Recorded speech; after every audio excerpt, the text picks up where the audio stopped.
نحمده ونصلي على رسوله الكريم اما بعد فاعوذ بالله من الشيطان الرجيم بسم الله الرحمن الرحيم ان هذه تذكرة فمن شاء اتخذ الى ربه سبيلا يشاءون الا ان يشاء الله ان اللہ کان علیما حکیما يدخل من يشاء في رحمته والظالمین اعد لهم عذابا الیما صدق اللہ العظیم رب اشرح لي صدری ویسر لي امری واحلل عقدۃ من لسانی یفقهوا قولی اللہم ربنا الہمنا رشدنا واعذنا من شرور انفسنا اللہم ارنا الحق حقا وارزقنا اتباعہ وارنا الباطل باطلا وارزقنا اجتنابہ اللہم وفقنا لما تحب وترضى آمین یا رب العالمین۔ آپ میں سے اکثر حضرات کے علم میں ہوگا کہ میری طبیعت ٹھیک نہیں ہے، 4-5 روز سے نزلے اور زکام کی شکایت تھی اور کچھ ہلکی حرارت چل رہی تھی۔ پرسوں رات بہت تیز بخار رہا، کل تھا تو میں جمعے میں بھی حاضر ہوا اگرچہ بہت نقاہت تھی۔ پھر شام کو بھی ہمارا انجمن کا ایک پروگرام تھا، میں جیسے تیسے اس میں بھی شریک ہوا۔ رات پھر بخار تیز ہو گیا تھا، 102 بخار رہا ہے، اس وقت بھی 100 درجے حرارت ہے۔ طبیعت عصر کے بعد بالکل مزمحل تھی اور آمادہ نہیں تھی درس پر، لیکن 2 چیزیں ذہن میں تھیں۔ ایک تو یہ کہ سورہ دہر تقریباً ہم پوری پڑھ چکے ہیں، صرف 3 آیات رہ گئی ہیں، اور اب چونکہ پڑھنے والا ہے، ایک بیرونی سفر درپیش ہے، تو 3 ہفتے کا شاید ناغہ بھی ہو جائے۔ اگر اللہ تعالیٰ کی طرف خاص سبب ہو جائے کہ پروگرام منسوخ ہو جائے تو بات دوسری ہے، ورنہ یہ کہ تقریباً اس کے لیے تیاری ہے۔ تو طبیعت چاہ رہی تھی کہ تسلسل کے ساتھ جو سورۃ الدہر کا درس ہوا ہے تو اسی سلسلے میں ہم اسے ختم بھی کر لیں۔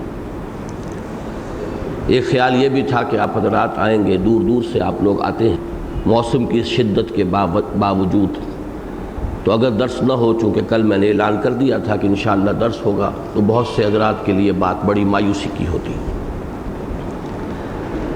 میں آج چونکہ مختصر درس رکھنا چاہتا ہوں، اس لیے تمہیداً کچھ بیان نہیں کر رہا، براہ راست جو آج کی 3 آیات ہیں انہی پر گفتگو کا آغاز کر رہا ہوں۔ ان هذه تذکرہ فمن شاء اتخذ الی ربہ سبیلا، یقیناً یہ یاد دہانی ہے، تو جو کوئی چاہے اختیار کر لے اپنے رب کی طرف ایک راہ، ایک راستہ۔ یہ آیہ مبارکہ بعین ہی انہی الفاظ میں بغیر ایک شوشے کے فرق کے سورہ مزمل میں بھی آ چکی ہے۔ سورہ مزمل کی 19ویں آیت جس پر کہ پہلا رکوع ختم ہوتا ہے وہ یہی ہے، ان هذه تذکرہ فمن شاء اتخذ الی ربہ سبیلا۔ لیکن اس سورہ مبارکہ میں اس آیہ مبارکہ کا ایک خاص مقام ہے۔ ایک تو یہ کہ اس کے بعد کی جو 2 آیات ہیں ان کے بنا پر یہ قرآن مجید کے چند مشکل ترین مقامات میں شمار کیا جا سکتا ہے، لیکن اس سے بھی پہلے میں آپ کی توجہ منعطف کراؤں گا اس سورہ کے آغاز میں آیت نمبر 3 پر توجہ جو ہے مرتکز کیجئے۔ انا ہدیناہ السبیل اما شاکرا و اما کفورا، ہم نے انسان کو راستہ دکھا دیا ہے۔ السبیل یہاں آیا ہے الف لام کے ساتھ، یہاں پر معین، دی وے، ہم نے تو انسان کو دی وے یعنی صراط مستقیم، سواء السبیل، سیدھا راستہ، ہم نے اسے ہدایت دے دی ہے۔ تو اگرچہ اس مقام پر بھی میں نے عرض کیا تھا کہ بہت سے مفسرین اسے خیر و شر کی پہچان یا نیکی اور بدی کا جو رجحان فطرت کے اندر رکھ دیا گیا ہے، یہ اس کی طرف اشارہ سمجھتے ہیں۔ لیکن میں نے یہ عرض کیا تھا کہ اس آیہ مبارکہ کو جب پہلی دو آیات کے ساتھ جوڑ کر ہم نے سمجھا کہ انسان کو اللہ نے پیدا کیا ہے، یہ دنیا کی زندگی جو ہے یہ اس کے لیے ایک امتحانی وقفہ ہے۔ انا خلقنا الانسان من نطفۃ امشاج نبتلیہ، ابتلا کے لیے، امتحان کے لیے، آزمائش کے لیے، یہ ایک پیریڈ آف ٹیسٹنگ ہے۔ قلزم ہستی سے تو ابھرا ہے مانند حباب، اس دیاں خانے میں تیرا امتحان ہے زندگی۔ اس کے بعد جو کلمہ فا آیا ہے، فجعلناہ سمیعا بصیرا، اس فا نے جوڑ دیا ہے کہ پس ہم نے بنایا، یا اسی لیے ہم نے بنایا اسے سمیع اور بصیر، یعنی امتحان لیا جاتا ہے کچھ سکھا کر، کچھ تعلیم دے کر، آزمایا جاتا ہے کچھ دے کر۔ آپ کسی بچے کے رجحانات کا، میلانات کا اندازہ کرنا چاہیں، اسے 10 روپے دیجئے اور دیکھیے کہ وہ اس کو کس چیز میں صرف کرتا ہے۔ کوئی کتاب لے کر آتا ہے، کوئی چاٹ کھانے کے اندر اس کو اڑا دیتا ہے، یا اور کوئی چیز ڈیکوریشن کے لیے اپنے کمرے کے لیے لے کر آتا ہے، معلوم ہو جائے گا کہ اس کا طبی میلان کدھر ہے۔ تو آزمایا جاتا ہے کچھ دے کر، اور امتحان کا جو تصور ہمارا معروف ہے وہ یہ کہ کچھ سکھاتے ہیں، تعلیم دیتے ہیں، تب امتحان لیتے ہیں۔ تو یہاں پر کلمہ فا نے یہ مفہوم پیدا کیا ہے کہ ہم نے اسے بہت کچھ دیا ہے، بہت کچھ سکھایا ہے، یوں ہی اس امتحان گاہ کے اندر اسے داخل نہیں کر دیا۔ انا ہدیناہ السبیل، بلکہ اس سے پہلے فجعلناہ سمیعا بصیرا، جو استعدادات ہم نے دی ہیں اس میں سماعت ہے، بصارت ہے۔ پھر سماعت اور بصارت سے جو سینس ڈیٹا یہ فراہم کرتا ہے، جو معلومات کا ذخیرہ اسے حاصل ہوتا ہے، اب اپنی عقل کو بروئے کار لا کر اس سے وہ نتائج اخذ کرتا ہے، استنتاج، استنباط، استدلال کرتے ہوئے وہ معلوم سے غیر معلوم کی طرف علمی سفر جو ہے وہ طے کرتا ہے۔ یہ تو ہے کہ وہ علم کے جو انسان نے اللہ تعالیٰ نے انسان کو دیا ہے، اور بلکہ یہ کہا جا سکتا ہے یہ جبلی چیزیں یہ حیوانات میں بھی ہیں۔ میں نے شاید حوالہ دیا تھا شاہ اسماعیل شہید رحمۃ اللہ علیہ کی بڑی مارکۃ الآراء کتاب ہے، ابقات۔ شاہ اسماعیل شہید رحمہ اللہ معروف ہے صرف ایک وہابی کی حیثیت سے ہمارے ملک میں، اور بہت کم لوگوں کو معلوم ہے کہ وہ بہت بڑے صوفی بھی تھے، جیسے ان کے دادا شاہ ولی اللہ رحمہ اللہ۔ میرے اپنے اندازے کے مطابق دور صحابہ کرام کے بعد ان کی جیسی اور ان کی جتنی جامع الصفات شخصیت کوئی اور نہیں ہے، میرا اندازہ یہی ہے، واللہ عالم۔ للناس فیما یعشقون مذاہب، لوگوں کے اپنے اپنے رجحانات ہیں، شاید کسی اور شخصیت کو کوئی دوسرا شخص زیادہ اہمیت دیتا ہو۔ میرے نزدیک جامع ترین شخصیت شاہ ولی اللہ کی ہے۔ وہ صوفی بھی تھے، تصوف پر بھی ان کی کتابیں ہیں، وہ متکلم بھی تھے، وہ محدث بھی تھے، بلکہ ان کا زیادہ تعارف تو ہے شاہ ولی اللہ محدث دہلوی۔ تو ان تمام اعتبارات سے جامع، معقول و منقول اور ظاہر و باطن جو جتنے پہلو ہیں دینی تعلیمات کے، ان کے جامع تھے۔ یہی معاملہ ان کے پوتے کا ہے۔ مجاہد بالسیف بھی تھے، اور ہتھیلی پر جان رکھ کر سکھوں کے ساتھ جہاد کیا ہے، جام شہادت نوش کیا ہے۔ لیکن یہ کہ وہ بہت بڑے فلسفی اور صوفی بھی تھے۔ ابقات انہوں نے کتاب لکھی ہے، اور ان کا کہنا یہ ہے کہ میں نے اپنے دادا کے جو مشکل رسائل ہیں فلسفیانہ موضوعات پر، ان کی تسہیل کے لیے کتاب لکھی، اور وہ کتاب خود ایسی ہے کہ اس کو پڑھتے ہوئے دانتوں پسینہ آتا ہے، آسان کام نہیں ہے اس کا سمجھنا، لیکن بڑا مختصر ہے۔ پہلا ابقہ، وہ ابقات ہے، چیپٹرز نہیں ہے اس میں، ابقات، بس یہ کہ لمحات، کیونکہ شاہ ولی اللہ کتابیں ہیں لمحات، سطعات، ہمعات، اسی وزن پر انہوں نے نام رکھا ہے ابقات۔ اور پہلا ابقہ یہ ہے کہ انسانی علم کے 3 دائرے ہیں۔ ہمارے اس دور کے جو ریشنلسٹ ہیں، جو عقلیت پسند کہیں، عقلیت پرست کہیں، عقلیت گزیدہ کہیں، ان حضرات کے لیے انسانی علم کے صرف 2 دائرے ہیں ان کے سامنے، شاہ صاحب نے 3 دائرے معین کیے۔ پہلا دائرہ ہے علم بالحواس، آنکھ سے کان سے معلومات حاصل کرنا۔ دوسرا دائرہ ہے علم بالعقل، اب جو کچھ سماعت اور بصارت سے یا دوسری جو خارجی حسیات ہیں انسان کی، حواس ہیں، ان کے ذریعے سے جو کچھ معلوم ہوا اس سے نتیجہ نکالنا۔ میں ابھی عرض کر رہا تھا یہ دونوں چیزیں حیوانات میں بھی ہیں، اگرچہ بہرحال درجے کا فرق ہے، کمیت کا فرق ہوگا، کیفیت کے اعتبار سے جملہ حیوانات میں یہ چیزیں موجود ہیں۔ تیسرا دائرہ ہے علم کا، علم بالقلب، وہ علم بالقلب ہے کہ جس کا اس دور کے بعض عقلیت پسند لوگ جو ہیں انکار کرتے ہیں۔ یہاں اگلی آیت میں انا ہدیناہ السبیل، ہم نے اسے راہ سجھا دی، سیدھا راستہ دکھا دیا، دکھا کر اس دنیا میں بھیجا ہے، اما شاکرم و اما کفورا، اور پھر اسے ایک اختیار دیا ہے، وہ چاہے تو شکر گزار بنے اور چاہے ناشکرہ بنے۔ اور میں نے عرض کیا تھا کہ یہاں بھی یہ 2 الفاظ جو لائے گئے، یہ نہیں کہا گیا کہ چاہے ایمان لائے چاہے کفر کرے، جیسے سورہ کہف میں آیا ہے قل الحق من ربکم فمن شاء فلیؤمن ومن شاء فلیکفر، اے نبی کہہ دیجئے یہ حق ہے تمہارے رب کی طرف سے، جو کچھ میں پیش کر رہا ہوں یہ میری اپنی گھڑی ہوئی چیز نہیں ہے، یہ کوئی ہزل نہیں ہے، قول فصل ہے، انہ لقول فصل وما هو بالہزل، وقل الحق من ربکم فمن شاء فلیؤمن ومن شاء فلیکفر، تو جو چاہے ایمان لائے جو چاہے کفر کرے۔ لیکن یہاں جو لفظ آیا ہے اما شاکرم و اما کفورا، شکر کے معنی قدردانی، کوئی چاہے تو جو اللہ نے اسے ہدایت دی ہے اس کی قدر کرے، اس سے بھرپور فائدہ اٹھائے، اس کی پیروی کرے، اس کے پیچھے چلے۔ اب دیکھیے جب یہ پیروی اور پیچھے چلنے کا لفظ میں استعمال کر رہا ہوں تو ذہن منتقل ہوا ہے دعائے ختم قرآن کی طرف، اللہم اجعلہ لنا اماما و نورا و ہدی و رحمہ، اے اللہ اس قرآن کو ہمارے لیے امام بنا دے، نور بنا دے، ہدایت بنا دے، رحمت بنا دے۔ لیکن جو کچھ قرآن مجید بیان کر رہا ہے وہ ہماری اپنی فطرت کے اندر موجود ہے، اب اگر ہم اس کی شکر گزاری کرتے، اس کی قدر پہچانتے تو اس کا اتباع کرتے، اسے اپنا امام بناتے، بجائے اپنے حیوانی تقاضوں کو اپنا امام بنانے کے، اپنی لگام جو ہے اپنی نفس امارہ کے ہاتھ میں دینے کے، اگر ہم نے اس فطری ہدایت کی قدر کی ہوتی اور اس کی پیروی کی ہوتی، اس کے پیچھے چلتے، اسے اپنا امام بناتے، اسے اپنے لیے نور بناتے، تو ظاہر بات ہے کامیابی ہوتی۔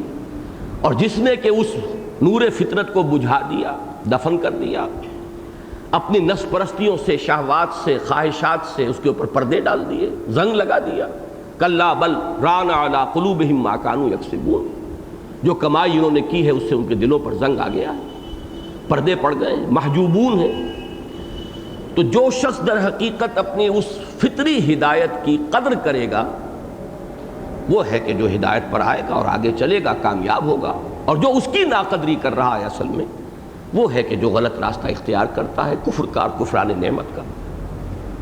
یہاں سے اب اس مضمون کو لے کر آئیے ان ھذہ تذکرہ، اس میں لفظ تذکرہ بہت اہم ہے، یقیناً یہ یاد دہانی ہے۔ یہ بارہا میں نے اس مضمون کو بیان کیا ہے کہ قرآن مجید اپنے لیے لفظ کیوں استعمال کرتا ہے کثرت کے ساتھ، یہ تو تذکرہ ہے، یہ تو یاد دہانی ہے، ذکرہ یہ تو ذکر ہے، یاد دہانی ہے، تبصرۃ و ذکرہ لکل عبد منیب۔ یہ حقائق بہت مرتبہ بیان ہو چکے ہیں، لیکن آج اس مقام کے حوالے سے اس کو اچھی طرح ذہن کی گرفت میں لائیے اور ذہن نشین کر لیجیے کہ در حقیقت یہ قرآن کا آنا یا اور کتابوں کا آنا یا انبیاء اور رسل کا مبعوث ہونا یہ تذکرہ ہے۔ تذکرہ کہتے ہیں اس کو کسی ایسی شے کا یاد کرا دینا کہ جو پہلے سے معلوم ہو۔ یاد دہانی تو اس چیز کی ہوتی ہے جو پہلے سے معلوم ہو، کسی وجہ سے وہ انسان کے شعور کی سطح سے نیچے اتر گئی ہے، کہیں اوجھل ہو گئی، آنکھ اوجھل پہاڑ اوجھل، بہت عرصے سے ادھر ذہن منتقل نہیں ہوا، اس کا خیال نہیں آیا، وہ بالکل گویا کہ انسان کے شعور کی سطح سے بہت گہری چلی گئی ہے، اب یاد دہانی کرائی جا رہی ہے۔ یہی لفظ بنیادی قرآن کا آیت، آیت کیوں کہا؟ آیت کے معنی نشانی کے ہیں۔ یہ لفظ جو ہے بنیادی ٹرمینالوجی قرآن مجید کی بڑی اہم ہے۔ آیت، آیت کہتے ہیں نشانی کو، نشانی وہ شے ہے جسے دیکھ کر کوئی یاد آ جائے۔ جس سے ذہن منتقل ہو جائے کسی شے کو دیکھ کر کسی اور شے کی طرف، وہ اس کی نشانی ہے۔ تو در حقیقت کتب سماویہ، بعثت انبیاء، ارسال رسل، یہ سب تذکرہ کے درجے میں ہیں۔ یہ کوئی نئی بات انسان کو سکھانے کے لیے یہ چیزیں نہیں آئی ہیں، فطرت میں ہدایت موجود ہے۔ اب دیکھیے اسی سے وہ حدیث جو ہے وہ بہت اجاگر ہو کر سامنے آ جائے گی، کل مولود یولد علی الفطرہ فابواہ یہودانہ او یمجسانہ او ینصرانہ او کما قال صلی اللہ علیہ وسلم۔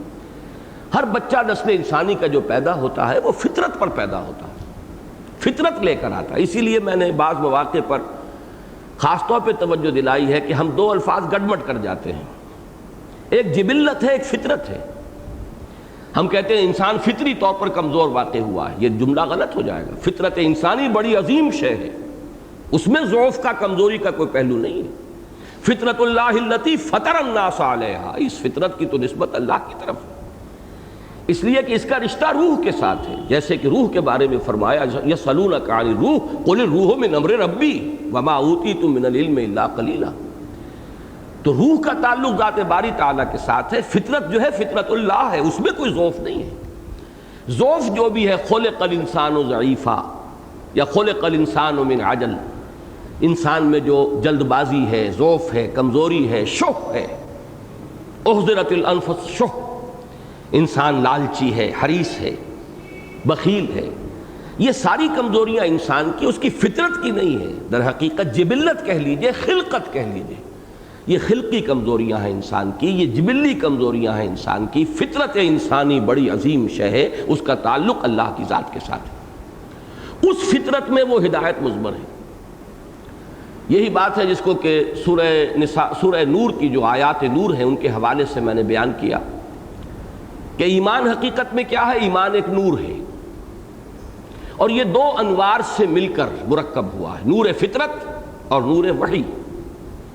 نور فطرت اگر برقرار ہے، اس کے اوپر اگر پردے نہیں آ گئے ہیں، بدعمالیوں کے داغ جو ہیں انہوں نے اس کو سیاہ نہیں کر دیا ہے، آئینہ قلب اگر مصفا ہے، جیسے ہی وہی سامنے آئے گی جگمگا اٹھے گا انسان کا باطن، اور یہی صدیقیت ہے۔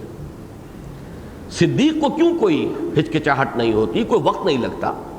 جیسے کہ حضرت ابوبکر صدیق رضی اللہ تعالی عنہ جو صدیق اکبر ہیں، ان کے بارے میں حضور نے فرمایا میں نے جس کے سامنے بھی دعوت ایمان پیش کی اس نے کچھ نہ کچھ تردد، کچھ نہ کچھ غور اور سوچ بچار میں وقت ضرور لیا، سوائے ابو بکر کے ایک لمحے کی تاخیر نہیں، اس لیے کہ ان کا وہ آئینہ قلب اتنا مصفا تھا کہ جیسے ہی بات سامنے آئی ان کی کیفیت وہی ہو گئی کہ دیکھنا تقریر کی لذت کہ جو اس نے کہا میں نے یہ جانا کہ گویا یہی میرے دل میں تھا۔ جب یہی میرے دل میں تھا اور انہوں نے تو صرف اسے لفظاً میرے سامنے رکھ دیا ہے، تو اب تصدیق میں کہاں سے تاخیر ہوگی اور کس لیے اس کو ملتوی کیا جائے؟ تو یہاں فرمایا کلا انہا تذکرہ، آگاہ ہو جاؤ کہ یہ تو صرف یاد دہانی ہے۔ فمن شاء اتخذ الی ربہ سبیلا، فمن شاء اتخذ، یہاں اب وہ قدریت آ رہی ہے، گویا کہ انسان کا اختیار ہے، جو چاہے اللہ کی طرف راستہ اختیار کر لے۔ ابھی ذرا پہلے اسی ٹکڑے پر آئیے، اس لیے کہ میں نے اس آیت کا جوڑ ملایا ہے آیت نمبر 3 سے، وہاں بھی اما شاکرم و اما کفورا، چاہے وہ شکر کرے چاہے ناشکرہ بن جائے۔ ہماری اس ہدایت جو ہم نے اس کی فطرت میں رکھ دی ہے، چاہے اس کی قدر کرے چاہے ناقدری کرے، اسے پسے پش ڈال دے اور اپنی باغیں جو ہیں اپنے نفس امارہ کے ہاتھ میں دے دے۔ معلوم ہوا اختیار انسان کا ہے۔ اگر یہ اختیار نہ ہو تو پھر حساب کتاب کس بات کا، جزا و سزا کس کی؟ یہ آیات جو ہے اور اس طرح کی بے شمار آیت ہے قرآن مجید میں جس میں بات واضح کی گئی ہے کہ انسان کا امتیازی وصف جو ہے اس کائنات میں دوسری مخلوقات میں، حالانکہ فرشتے انسان سے بہت افضل، اس معنی میں کہ نوری مخلوق ہے، نور سے پیدا کیے گئے ہیں، مقربین بارگاہ رب ہیں، ان کے سامنے غیب کے پردے ان کی آنکھوں پر پڑے ہوئے نہیں ہیں، حقائق جو ہیں ان کے سامنے ہیں، لیکن یہ کہ وہ اختیار اور خود کوئی فیصلہ کرنے کی جو ہے ان کے اندر اللہ تعالیٰ نے آزادی نہیں رکھی۔ قرآن مجید میں یہ سورہ تحریم کے اندر بات آ چکی ہے وضاحت کے ساتھ کہ یفعلون ما یؤمرون لا یعصون اللہ ما امرہم ویفعلون ما یؤمرون، وہ جو کچھ اللہ کہتا ہے، جو حکم دیا جاتا ہے وہ کرتے ہیں۔ جنات میں کچھ اختیار رکھا گیا ہے، لیکن یہ کہ ان کے اندر چونکہ وہ صرف مادی وجود کے حامل ہیں، آگ سے پیدا کیے گئے ہیں، جیسا کہ میں نے بار عرض کیا ہے، میری سوچی سمجھی رائے ہے، روح جس شے کا نام ہے وہ ان میں نہیں ہے۔ یہی وجہ ہے کہ ان میں نبوت نہیں ہے۔ وہ جو عالم بشری میں اللہ کے انبیاء اور رسول آتے رہے انہی کے وہ متبعین ہیں۔ انہوں نے حضور سے بھی قرآن سنا تو اس سے پہلے تورات کا ذکر کیا، اس سے پہلے بھی ایک کتاب تھی، من بعد کتاب موسیٰ کی کتاب کے بعد اب یہ کتاب آئی ہے۔ معلوم ہوا کہ وہ متبعین موسیٰ تھے، اور حضور پر جو قرآن نازل ہوا، حضور نے جب پڑھا فجر کی نماز میں، انہوں نے اسے سنا اور ایمان لایا، آمنا بھی۔ اس اعتبار سے انسان کا امتیازی وصف یہ کہ اسے ایک اختیار دیا گیا۔ یہ دوسری بات ہے جو ابھی میں بعد میں تفصیل سے عرض کروں گا۔ وہ اختیار کتنا ہے اس کا تعین ہے تو بہت مشکل، لیکن یہ کہ جبریہ اور قدریہ کے مابین جو بھی بحثیں ہوئی ہیں اس کا تھوڑا سا خلاصہ میں آپ کے سامنے رکھوں گا، اور پھر جو نتیجہ ہے وہ بھی آپ کے سامنے بیان کروں گا۔ اس وقت یہ نوٹ کر لیجئے کہ اس آیہ مبارکہ کا جو رجحان ہے وہ اس بات کی طرف کہ انسان کو اختیار ہے، جیسے وہاں فرمایا اما شاکرا و اما کفورا، امتحان بغیر اختیار کے بے معنی شے ہے، غیر منطقی بات بن جائے گی۔ اگر انسان مجبور محض ہے تو پھر امتحان کس کا، ابتلا کس کے لیے، اس کے لیے بنیاد کون سی ہے؟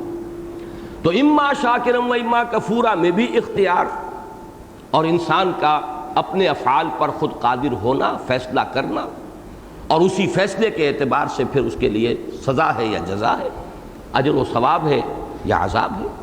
یہی کیفیت یہاں بھی ہے، ان ھذہ تذکرہ فمن شاء اتخذ الی ربہ سبیلا۔ اب اس آیت کے تیسرے ٹکڑے پر آئیے، فمن شاء اتخذ الی ربہ سبیلا، اللہ کی طرف جو چاہے راستہ اختیار کرے۔ اس سے مراد کیا ہے؟ اس راستے سے مراد کیا ہے؟ اور اللہ کی طرف راستہ، اس کے لیے میں چاہتا ہوں کہ اپنے ذہنوں میں وہ بنیادی چند اصطلاحات لے آئیں کہ جن میں سب میں چلنا اور راستہ جو ہے یہ گویا کہ قدر مشترک ہے۔ ایک راستہ تو ہم زمین پر طے کرتے ہیں، کسی جگہ جانا ہے، ایک روحانی سفر ہے، عقلی روحانی نفسیاتی سفر ہے جو ہر شخص کر رہا ہے۔ یہ وہ راستہ ہے جس سے کہ اللہ کا دین بحث کرتا ہے تو کہیں لفظ شریعت لاتا ہے، شریعت کے معنی بھی چلنا، شارع راستہ چلنے کی جگہ، یہ شارع عام نہیں ہے، شارع قائد اعظم اور شارع فلاں، شارع کے معنی چلنا، شریعت چلنا۔ طریقت، اب جب دو اصطلاحات بن گئی، ایک ہے دین کے ظاہری احکام پر عمل پیرا ہونا، یہ شریعت ہو گئی، ایک ہے وہ باطنی کیفیات جو مطلوب ہیں انسان میں، اللہ کی محبت ہو، باقی تمام محبتیں اللہ کی محبت کے تابع ہو جائیں، انسان راضی برضائے رب ہو کہ جو بھی اللہ کی طرف سے آئے، کہ ہر چے ساقی ما ریخت عین الطاف است، جو بھی ڈال دے اللہ ہماری جھولی میں اس کا کرم ہے، صبر ہو، شکر ہو، یہ ہے بنیادی کیفیات، ذکر دوام ہو، ذکر کثیر ہو، یہ تمام چیزیں وہ ہیں جن کو ہم طریقت کے نام سے تعبیر کرتے ہیں۔ طریقت کے معنی بھی چلنا، طریق بھی راستے کو کہتے ہیں۔ اسی طرح لفظ سلوک ہے، سلوک بھی چلنے کو کہتے ہیں، راستہ طے کرنا، من سلک طریقا، وہ بڑی اہم حدیث ہے جس میں کہ وہ الفاظ بھی آتے ہیں، مجتمع قوم فی بیت من بیوت اللہ یتلون کتاب اللہ ویتدارسونہ بینہم الا نزلت علیہم السکینۃ وغشیتہم الرحمۃ وحفتہم الملائکۃ وذکرہم اللہ فی من عندہ۔ جب بھی کبھی کچھ لوگ اللہ کے کسی گھر میں سے، کسی گھروں میں سے کسی گھر میں جمع ہوتے ہیں اس مقصد کے لیے کہ اللہ کی کتاب پڑھیں اور آپس میں سمجھیں سمجھائیں، تو ان پر لازماً سکینت کا نزول ہوتا ہے اور رحمت انہیں ڈھانپ لیتی ہے، اپنے سائے میں لے لیتی ہے رحمت خداوندی، اور فرشتے ان کے گرد گھیرا ڈال لیتے ہیں۔ اسی حدیث میں پہلے من سلک طریقاً، جو شخص راستہ اختیار کرے غالباً یطلب فیہ العلم، یلتمس فیہ العلم، جس میں کہ وہ علم کے حصول کے لیے وہ راستہ اختیار کر رہا ہو، تو سلوک کے معنی بھی چلنا ہے۔ یہ ہے اصل میں وہ شے جس کے لیے ہمارے ہاں اصطلاح ہے ایک حدیث قدسی میں تقرب الی اللہ۔ ایک ہے مادی چلنا ہمارے کچھ ہر سفر کی کوئی منزل ہوتی ہے، کوئی شخص امریکہ جا رہا ہے، چل رہا ہے، اڑ رہا ہے ہوائی جہاز میں، لیکن یہ کہ ایک سفر ہمارا ہے باطنی سفر جو ہر شخص طے کر رہا ہے۔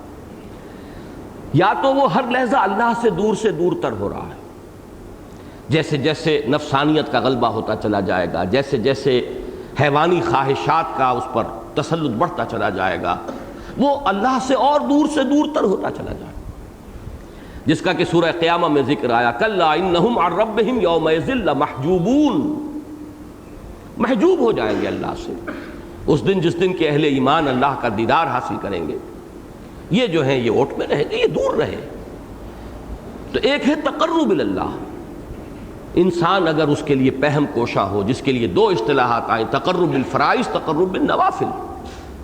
ظاہر بات ہے کہ پہلا درجہ ہے تقرب بالفرائض کا، جو بھی اللہ نے ذمہ داریاں عائد کر دی ہیں، فرض کے درجے میں جو چیزیں معین کر دی ہیں، ان کے لیے ان کو پورا کرتے ہوئے ان کی انجام دہی کے ذریعے سے انسان تقرب حاصل کرتا ہے، قرب حاصل کرتا ہے اللہ کا، آگے سے آگے بڑھتا چلا جاتا ہے، قریب سے قریب تر ہوتا چلا جاتا ہے۔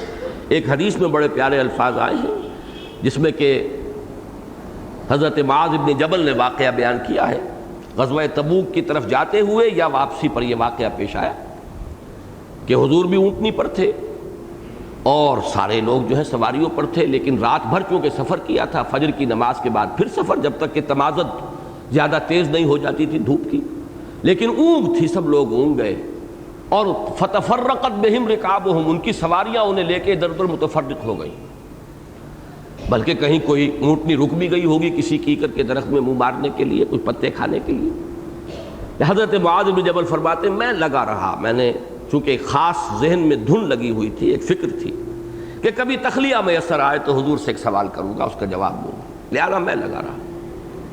تو جب وہ موقع آیا تو حضور نے فرمایا ادنو دونک، اے معاذ اور قریب آ جاؤ، اور قریب آ جاؤ، اور قریب آ جاؤ، یہاں تک کہ وہ فرماتے ہیں کہ میری اونٹنی حضور کی اونٹنی کے ساتھ مس کر رہی تھی۔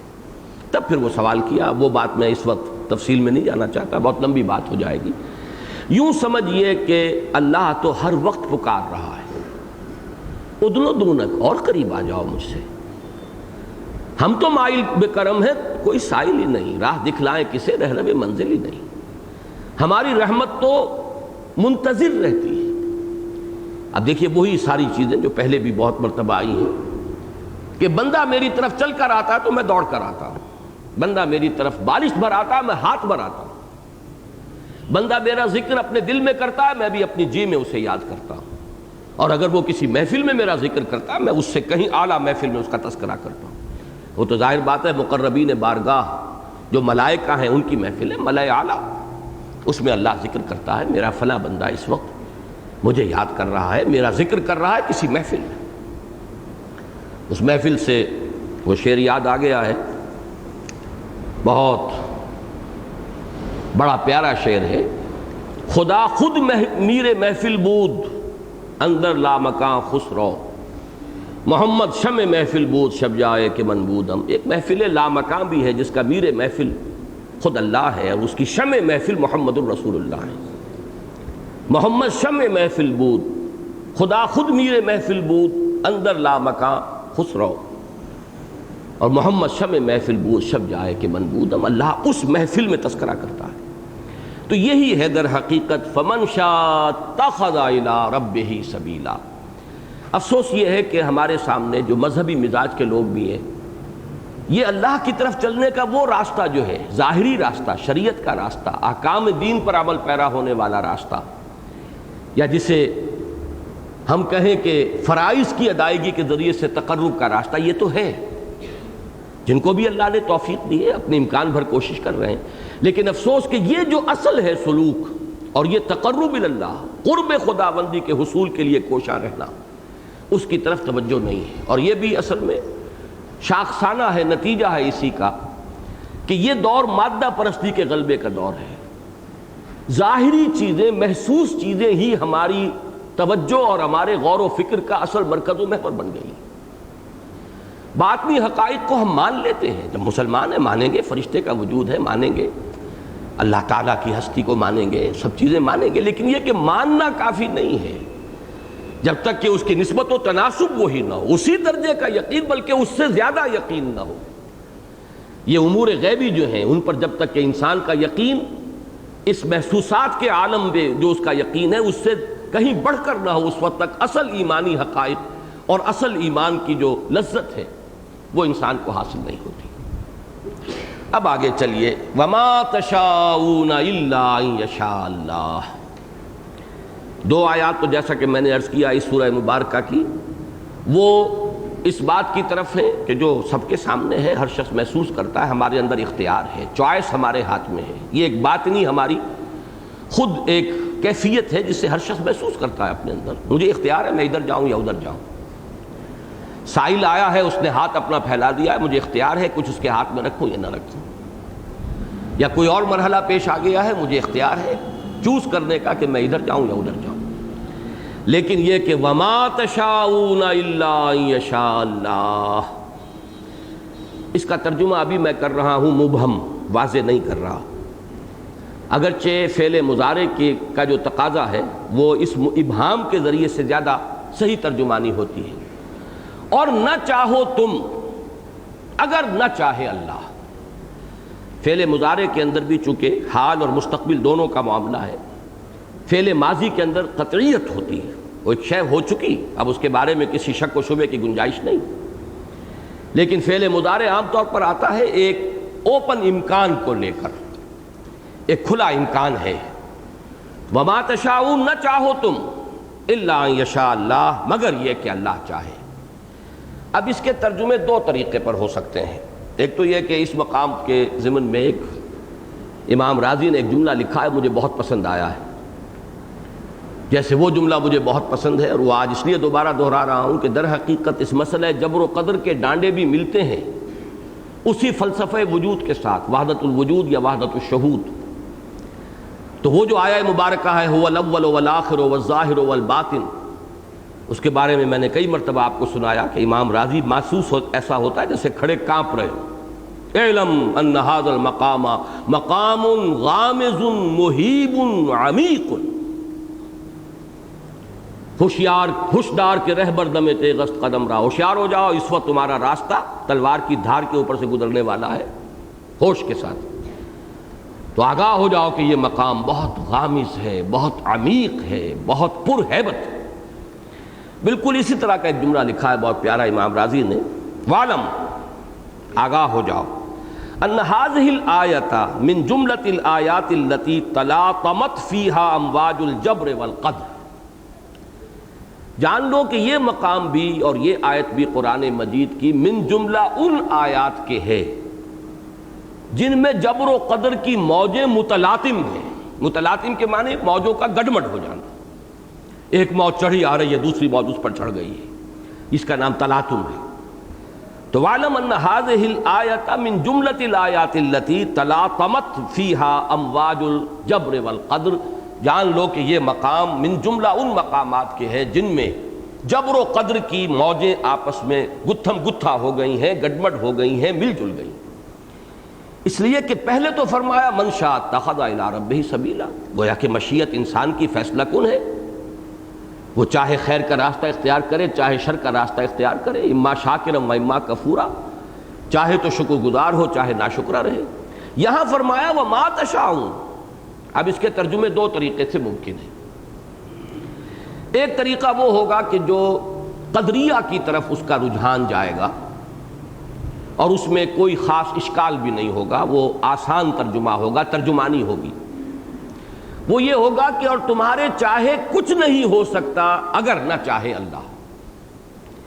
یعنی مشیت خود انسانی جو ہے وہ اس معنی میں مطلق نہیں ہے کہ جو چاہے وہ کر گزرے. اس کائنات پر تصرف جو ہے آخری وہ تو اللہ کا ہے، اس کی قدرت مطلق ہے، اس کائنات کو جکڑے ہوئے ہے، اس کا ایک ایک ذرہ جو ہے اس کی گرفت میں ہے. کوئی پتا جنبش نہیں کرتا جب تک کہ اس کا اذن نہ ہو.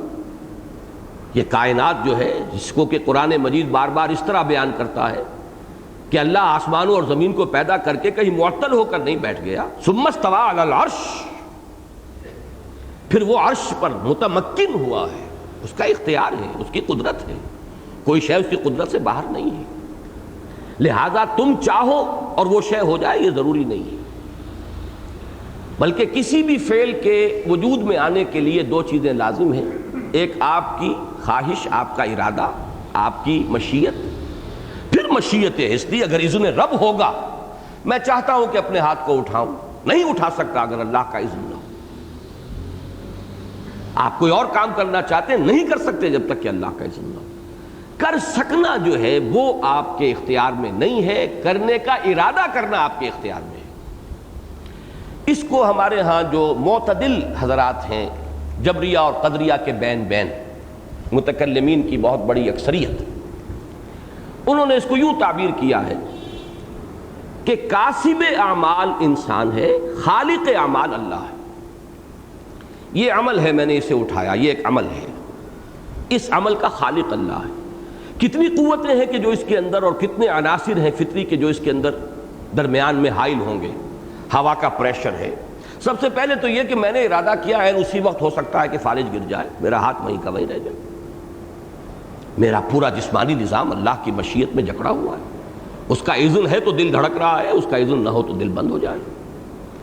پھر یہ کہ جس کو کہا جاتا ہے کہ there's many a slip between the cup and the lip، ایک فعل چھوٹے سے چھوٹے کے پورے ہونے کے اندر کتنے عناصر اور کتنی قوتیں جو ہے وہ اس میں حصہ لے رہی ہیں، اور وہ سب کی سب اللہ کے قبضہ قدرت میں، کوئی ہمارے اختیار میں تو نہیں۔ ہاں ایک ارادہ کرنا ہمارے اختیار میں، وہ فیصلہ اما شاکرم و اما کفورا وہ ہمارے اختیار میں ہے۔ تو گویا کہ اپنے اس فیصلے کے اعتبار سے کاسب اعمال تو ہم ہیں، ہم نے خیر کا ارادہ کیا، اللہ نے اس کی توفیق دے دی، اس کا اذن ہو گیا، ہم نے وہ فعل کر لیا۔ فعل اللہ کا ہے، خالق اللہ ہے، مؤثر حقیقی وہی ہے، فاعل مطلق فاعل حقیقی وہی ہے۔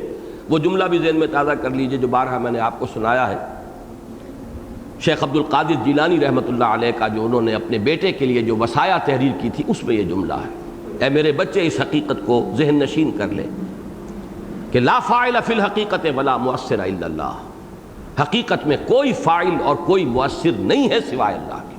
اور یہی وہ ہمارا تیسرا کلمہ جو ہے کلمہ صوم، کلمہ تمجید، لا حول ولا قوت الا باللہ، کوئی نیکی کی اور بھلائی کی طاقت نہیں ہے، کوئی برائی کی اور شر کی طاقت نہیں ہے مگر اللہ کے اذن سے۔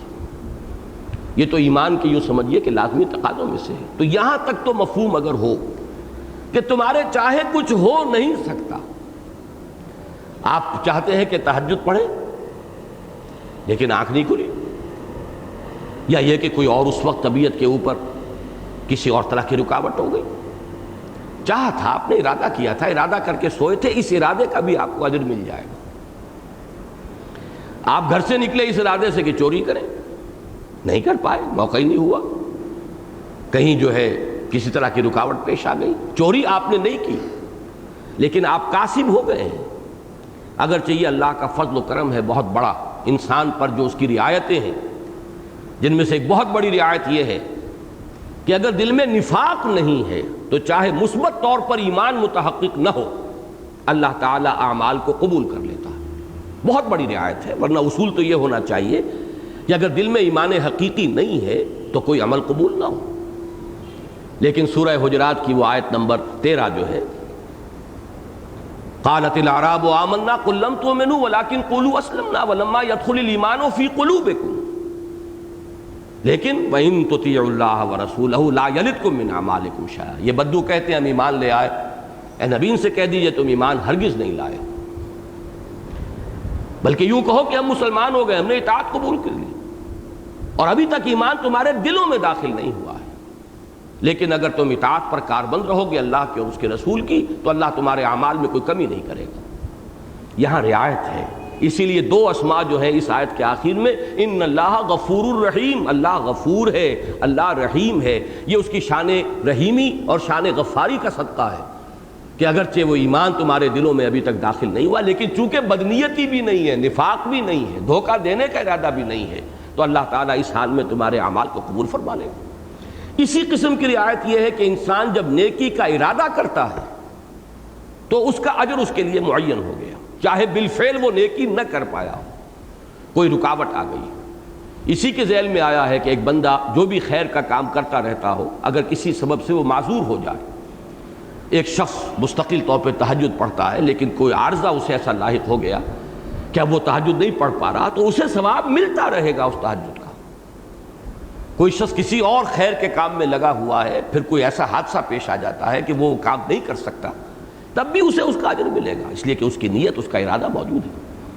تو نیکی کا اور خیر کا تو محض ارادے پر بھی اللہ تعالیٰ کی طرف سے اجر و ثواب ہے، لیکن بدی، کسی معصیت کے محض ارادے پر سزا نہیں ہے جب تک کہ اس کا بالفعل ظہور نہ ہو جائے۔ یہ رعایتوں میں سے ہے، ورنہ اپنے ارادے کے اعتبار سے انسان کاسب ہو جاتا ہے۔ تو ایک ترجمہ تو اس کا ہوا وَمَا تَشَاءُونَ إِلَّا أَن يَشَاءَ اللَّهُ، تمہارے چاہے کچھ نہیں ہو سکتا جب تک کہ اللہ نہ چاہے، محض تمہاری مشیت مؤثر نہیں ہے، اللہ تعالیٰ ہی اس عمل کی تخلیق فرمانے والا ہے۔ یہ چونکہ بعین ہی انہی الفاظ میں یہ مضمون آیا بھی ہے سورہ صافات میں، حضرت ابراہیم علیہ السلام نے جو باتیں کہی تھیں، وَاللَّهُ خَلَقَكُمْ وَمَا تَعْمَلُونَ، اللہ ہی نے تمہیں بھی پیدا کیا ہے اور جو کچھ تم کرتے ہو وہ بھی اللہ ہی کی تخلیق ہے۔ تو اعمال انسانی تخلیق اللہ کی ہے، خالق اعمال اللہ ہے، کاسب اعمال انسان بن جاتا ہے اپنی نیت، اپنے ارادے، اپنے چوائس، اپنے فیصلے کی بنیاد پر۔ لیکن ذرا یہ ایسی برزخی آیت ہے کہ ایک طرف میں نے اس کا یہ ترجمہ کیا ہے کہ تمہارے چاہے کچھ نہیں ہو سکتا جب تک کہ اللہ نہ چاہے، ذرا ادھر کیجئے اس کو ٹلٹ، تو اس کا ترجمہ یہ ہوگا تم چاہ بھی نہیں سکتے اگر اللہ نہ چاہے۔ اب یہاں وہ جبر محض آ گیا، تمہاری مشیت بھی کوئی خود مختار شے نہیں ہے، یہ مشیت بھی مشیت الہی کے تابع ہے۔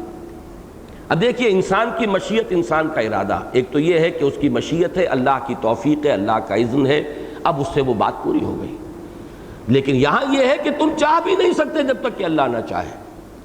یہ ہے در حقیقت وہ بات جس کے اعتبار سے کہہ رہے ہیں امام راضی کہ وَعْلَمْ أَنَّ هَذِهِ الْآيَةَ مِن جُمْلَةِ الْآيَاتِ الَّتِي تَلَاطَمَتْ فِيهَا أَمْوَاجُ الْجَبْرِ وَالْقَدْرِ، یہاں جبر اور قدر کی امواج ایک دوسرے میں پیوست ہو گئی، تلاطم ہے۔ اب میں چاہتا ہوں کہ اس کا ذرا آپ ایک تھوڑا سا جو صورتیں ہم پڑھ رہے ہیں ان دنوں، 29ویں پارے کی یہ 10ویں صورت ہے جو ہم نے پڑھی ہے، اس میں ایک تدریجی ارتقاء ہوا اس مضمون کا، جہاں جو کہ اس آیت اس مقام پر آ کر اپنے تکمیل کو پہنچا۔ جیسے کہ میں نے ابھی اشارہ کیا، سورہ مزمل میں آیت آ گئی ان هذه تذکرہ فمن شاء اتخذ الی ربہ سبیلا، یہ آیت تو بعین ہی وہاں موجود ہے۔ اب ذرا سورہ مدثر کا وہ آخری حصہ نکال لو۔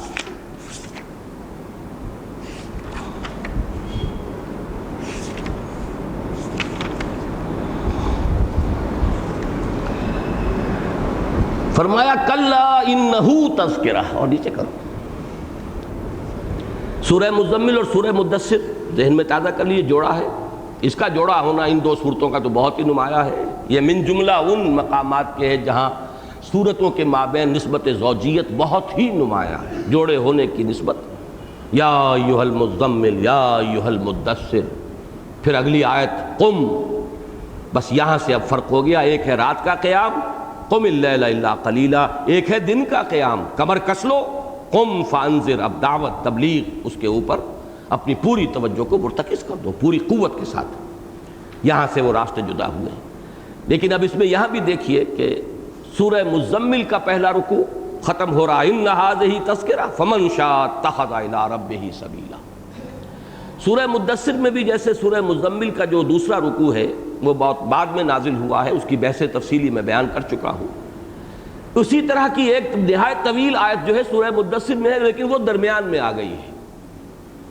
باقی جو اصل ہے پوری صورت معلوم ہوتا ہے کہ جیسے سورہ مزمل کا پہلا رکوع تسلسل کے ساتھ چلا آ رہا ہے، وہی قوافی ہیں، وہی انداز ہے، وہی چھوٹی چھوٹی آیتیں ہیں۔ پھر سورہ مدثر میں آپ دیکھتے ہیں کہ اس طویل آیت سے پہلے اور اس طویل آیت کے بعد ایک ہی تسلسل ہے، اسلوب کا بھی، انداز کا بھی، سٹائل کا، قوافی کا۔ تو گویا کہ جو مقام ہے سورہ مزمل میں پہلے رکوع کا آخری، وہی مقام ہے دوسرے رکوع کی آخری آیات سورہ مدثر میں۔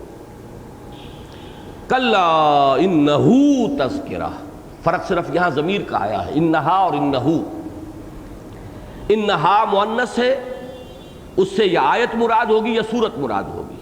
آیت اور سورت یہ دونوں چونکہ شکلاً ان کے آگے تے آ رہی ہے، یہ مؤنث کے حکم میں۔ اور انہو سے مراد یا قرآن ہے بحیثیت مجموعی کتاب، یہ مذکر ہے، اور یا محمد الرسول اللہ ہے صلی اللہ علیہ وسلم۔ اور اس میں نے عرض کیا ہے بہت مواقع پر کہ کوئی فرق نہیں ہے، رسول اور کتاب مل کر ایک وحدت بنتے ہیں، بینہ بنتے ہیں، بینہ کی تکمیل دونوں سے ہوتی ہے۔ لم یکن الذین کفروا من اہل الکتاب والمشرکین منفکین حتی تأتیہم البینہ، اور بینہ کیا ہے؟ رسول من اللہ یتلو صحفا مطہرۃ فیہا کتب قیمہ۔ تو انہا یا سورت یا آیت، اور انہو یا قرآن یا حضور صلی اللہ علیہ وسلم، تو اس میں تو کوئی فرق نہیں ہوا۔ کلا انہو تذکرہ فمن شاء ذکرہ، جو چاہے اس سے نصیحت حاصل کر لے۔ لیکن پھر وہی وما یذکرون الا ان یشاء اللہ، یہ نصیحت حاصل نہیں کر سکیں گے مگر یہ کہ اللہ چاہے۔ یہاں جو میں نے یہ جو دو رخ بیان کیے تھے، اس میں سے دوسرا رخ معین ہو گیا، یعنی چونکہ یہاں پہ مشیت کا لفظ نہیں آیا، وما یشاؤون الا ان یشاء اللہ نہیں آیا، بلکہ وما یذکرون الا ان یشاء اللہ۔ تذکر ایک فعل ہے، فعل نہیں وجود میں آ سکتا جب تک کہ اللہ نہ چاہے۔ گویا کہ میں نے جو یہاں ترجمہ کیا ہے کہ تمہارے چاہے کچھ نہیں ہو سکتا جب تک کہ اللہ نہ چاہے، یہ مضمون ارتقا کرتے ہوئے سورہ مزمل سے سورہ مدثر میں تو اس مقام پر آیا۔ قرآن ذریعہ ہے تذکر، تذکر بالفعل ہو جانا یہ ایک عمل ہے، یہ فعل ہے۔ اس فعل کا معاملہ دار و مدار صرف اللہ تعالیٰ کی مشیت پر ہے۔ تمہارے چاہے کچھ نہیں ہو سکتا جب تک اللہ نہ چاہے۔ قرآن تذکرہ ہے، یا محمد الرسول اللہ صلی اللہ علیہ وسلم مجسم یاد دہانی ہے، لیکن بالفعل تذکر کسی کا یہ اللہ کی مشیت کے بغیر نہیں۔ اب یہاں آ کر یہ مضمون ایک قدم اور آگے بڑھ گیا ہے۔ اب اس نے وہ انداز اختیار کر لیا کہ جسے اگر چاہے تو دوسری طرف بھی ٹلٹ کر سکتے ہیں، تم چاہ بھی نہیں سکتے جب تک کہ اللہ نہ چاہے۔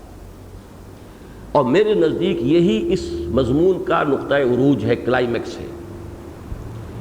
جیسا کہ میں نے بہت مرتبہ عرض کیا ہے، اب مجھے بار بار یہ جملہ دہرانا پڑتا ہے، اس لیے کہ بہرحال 25 برس ہو گئے درس دیتے ہوئے، مضامین دہرا کر آتے ہیں، تو یہ جملہ جو ہے اور یہ الفاظ جو ہے یہ ایک طرح سے اب تو کہا جا سکتا ہے کہ تکیہ کلام جسے کہتے ہیں اس کی صورت اس کی بن گئی ہے۔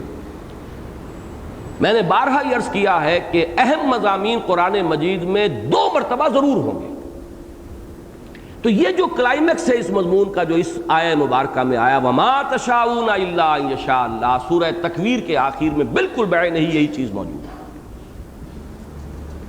فَأَيْنَ تَذْهَبُونَ، تو کدھر جا رہے ہو؟ کدھر جا رہے ہو سے ایک شعر یاد آیا ہے، اور اس کا تعلق پچھلی آیت سے جڑ جائے گا۔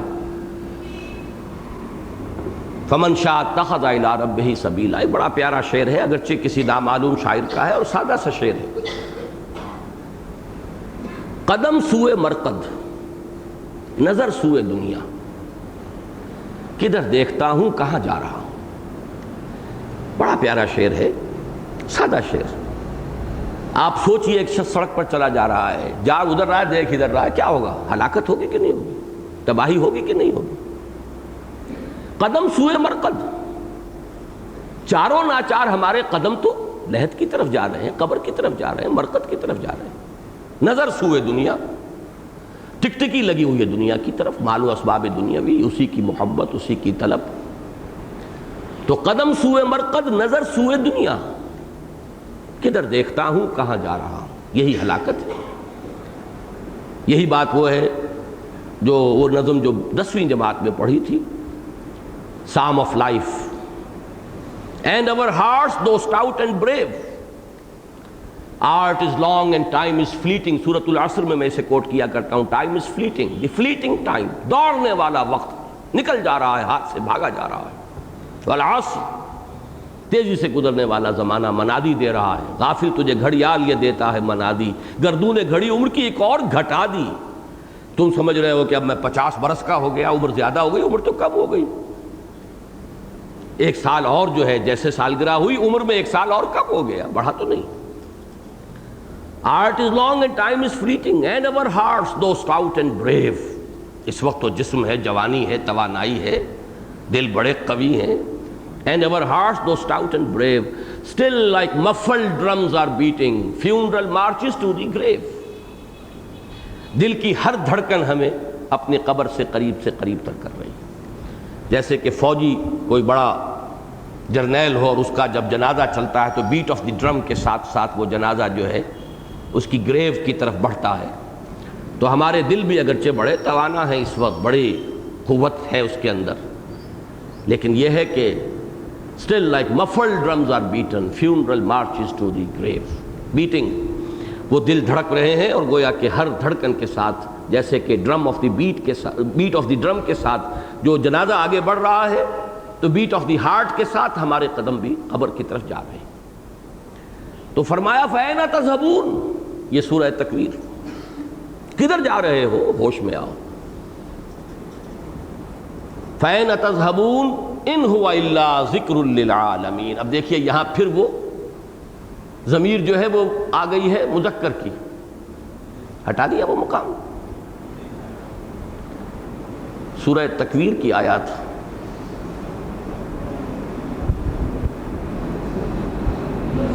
ہے، اچھا تکویر کی آیات بن نہیں سکیں آج، ہمارا وہ فوٹو سٹیٹ کی مشین ٹھیک نہیں تھی، بہرحال وہ جو شاید یاد ہوں گی۔ فَأَيْنَ تَذْهَبُونَ إِنْ هُوَ إِلَّا ذِكْرٌ لِّلْعَالَمِينَ۔ اب دو آیتیں میں کوٹ کر چکا ہوں جس میں انہا آیا، سورہ مدثر میں انہو تھا، یہاں پھر وہ انہو آ گیا۔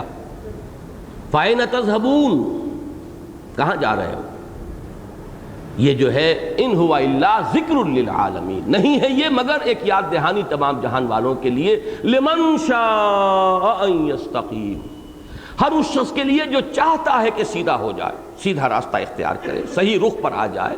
وما تشاءون الا ان یشاء اللہ رب العالمین، اور تم نہیں چاہ سکتے یا تمہارے چاہے کچھ نہیں ہو سکتا جب تک کہ نہ چاہے اللہ جو تمام جہانوں کا پروردگار ہے۔ اختیار مطلق تو اسی کے ہاتھ میں ہے۔ یہ ہے اس جبر و قدر کی موجوں کا آپس میں گڈمڈ ہو جانا۔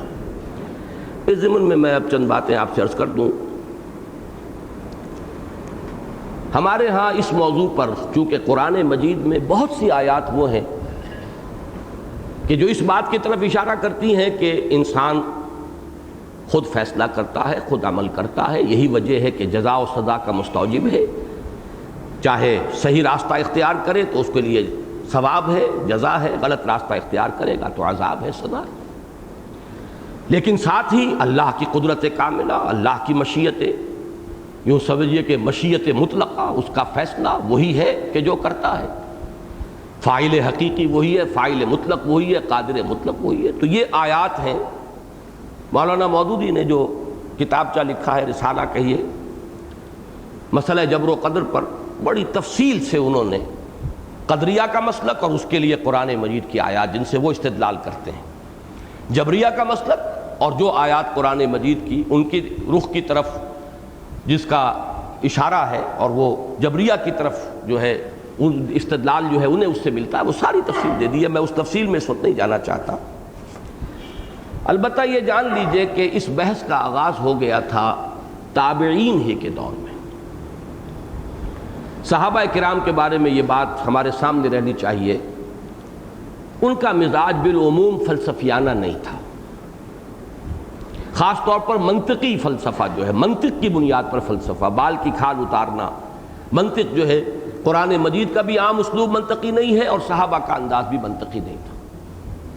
نمبر دو یہ کہ ان کے طباع پر عمل کا، فعالیت کا غلبہ تھا، جو بات واضح ہو گئی ہے کر گزرو۔ باقی قرآن مجید کی بہت سی آیات ایسی ہیں کہ بس جو اس سے اصل جو سبق ہے وہ لے لینا چاہیے، باقی زیادہ گہرائیوں میں جانے کی ضرورت نہیں۔ اس میں اللہ کی عظیم حکمت تھی۔ تاریخ انسانی کا عظیم ترین معجزہ ہے جو رونما ہوا ہے۔ کل 20 برس میں عظیم انقلاب برپا کیا محمد الرسول اللہ صلی اللہ علیہ وسلم۔ اس کے لیے ضرورت ایک ایسی قوم کی تھی، کوئی ایسی ہی قوم جو ہے اس کا آلہ بن سکتی تھی، ذریعہ بن سکتی تھی، جس میں یہ منطقیانہ منہ شگافیوں کا مزاج ہی نہ ہو، ذوق ہی نہ ہو، بلکہ وہ ایک بات کو سمجھے، دل گواہی دے کہ حق ہے، فطری اسلوب، فطری استدلال، اس سے جو بات سمجھ میں آ گئی اب کر گزرے، ہرچہ باد آباد ماں کشتی دراب انداختے۔ ایک مضمون بڑا پیارا لکھا تھا چشتی صاحب نے اسی موضوع پر کہ صحابہ کا یہ مزاج تھا، لہذا یہ بحثیں وہاں تھی نہیں۔ اللہ تعالیٰ خالق خیر ہے یا خالق شر بھی ہے؟ اب اللہ کو اگر خالق خیر کہیں گے صرف تو پھر شر کہاں سے آ گیا؟ کوئی اور خالق ماننا پڑے گا۔ خالق شر بھی کہیں تو یہ گستاخی ہے، سوء ادب ہے اللہ کی جناب میں۔ تقریباً 1.5 صدی پیشتر ہمارے ہاں اس ہندوستان میں بڑے بڑے مسائل ہو گئے تھے، جن کی وجہ سے، چونکہ آج ابتدا میں بھی ذکر میں نے کیا تھا شاہ اسماعیل شہید رحمۃ اللہ علیہ کا، تو مولانا فضل حق خیر آبادی یہ ایک دوسرا مکتبہ فکر تھا، یہ فلسفی تھے بنیادی طور پر، منطقی اور فلسفی۔ خیر آباد کا مکتبہ فکر مشہور ہے، ان کے مابین بحثیں چلی ہیں اور بڑے عجیب مسائل تھے۔ امکان کذب ایک مسئلہ ہے، اللہ تعالیٰ جھوٹ بولنے پر قادر ہے یا نہیں؟ اب کہیے کیا کہیں گے؟ کہیے جھوٹ بولنے پر قادر ہے تو یہ اللہ کی جناب میں گستاخی ہو گئی، کہیں قادر نہیں ہے تو قدرت محدود ہو گئی، جبکہ اس کی قدرت مطلق ہے۔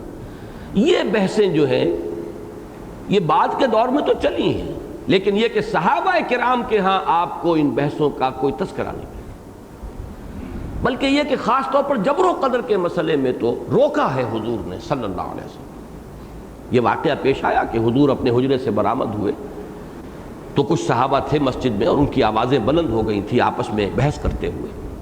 بہرحال کوئی شاذ اکا دکے تو وہاں بھی ایسے لوگ تھے کہ جن کا مزاج اس طرح کا تھا، اور ہو سکتا ہے واللہ عالم کہ سلمان فارسی ہو وہ کہ جو اس بحث میں لگے ہوئے، وہ تو ایرانی تھے، ان کا مزاج تو منطقی، معقولات کا معاملہ جو ہے ایرانی تو یوں سمجھیے ایرین ریسز جتنی بھی ہیں، آریائی نسلیں، ان کے رگ و پے میں منطق ہے اور فلسفہ ہے، یہ ان کا مزاج ہے، طبیعت ثانیہ ہے۔ تو بحث ہو رہی تھی جبر و قدر پر، تو حضور کا چہرہ غصے سے تمتما اٹھا، الہذا امرتم الہذا ارسلتم، کیا میں اس بحث کے لیے بھیجا گیا ہوں؟ کیا تمہیں اس کام کا حکم ہوا ہے؟ روک دیا گیا ہے اس قسم کے مسائل پر زیادہ گفتگو نہ ہو۔ لیکن یہ کہ آخر مسئلہ تو ہے، اس اعتبار سے بھی ہے کہ وہ قدر پر ایمان جو ہے، تقدیر پر ایمان، وہ تو آرٹیکلز آف فیتھ میں شامل ہے۔ آمنت باللہ وملائکتہ وکتبہ ورسلہ والیوم الآخر والقدر خیرہ وشرہ من اللہ تعالی والبعث بعد الموت۔ اور یہ حدیث جبرائیل میں ہے، وہ حدیث جسے کہ ام السنہ کہا گیا، احادیث کے جملہ ذخیرے میں جس کا مقام وہ ہے کہ جو سورہ فاتحہ کا ہے قرآن مجید میں، ام الکتاب ہے یہ، وہ ام السنہ ہے۔ اب جب وہ ایک ہمارے ایمانیات کا ایک جزو لازم ہے تو ذہن انسانی تو ادھر جاتا ہے، کوئی نہ کوئی تعبیر تو اس کی ہونی چاہیے۔ بہرحال میں نے اس وقت جو واقعے کے طور پر بات بیان کی کہ اس دور صحابہ میں، دور نبوی میں، دور خلافت راشدہ میں، تو وہ جو عمل اور فعالیت اور جہاد اور قتال اور اللہ کے دین کا غلبہ، اس کے لیے سعی و جہد، یہ اتنا پروسیس تیز تھا، اس کا مومنٹم اتنا زیادہ تھا کہ ان مسائل کا کوئی سوال ہی پیدا نہیں۔ البتہ جیسے ہی دور صحابہ ختم ہوا، اب تابعین کا دور آیا، اور تابعین جن سے ہم کلام تھے، جو ان کے شاگرد تھے، وہ تو گویا کہ تبع تابعین ہیں، تیسرا دور شروع ہو گیا۔ اس میں یہ مسئلہ حضرت حسن بصری رحمہ اللہ، تابعین میں بہت اونچے مقام پر ہے حضرت حسن بصری، اور ہمارے ہاں تصوف کے میدان میں بھی ان کا نام بہت لیا جاتا ہے۔ 3 سلاسل جو ہے تصوف کے معروف سلاسل میں سے، وہ حضرت علی سے براہ راست پھر سلسلہ ان کا جڑتا ہے حضرت حسن بصری تک۔ ایک سلسلہ وہ ہے جو حضرت ابو بکر سے شروع ہوتا ہے، اور اس میں نمبر 2 پر سلمان فارسی ہیں رضی اللہ تعالی عنہما۔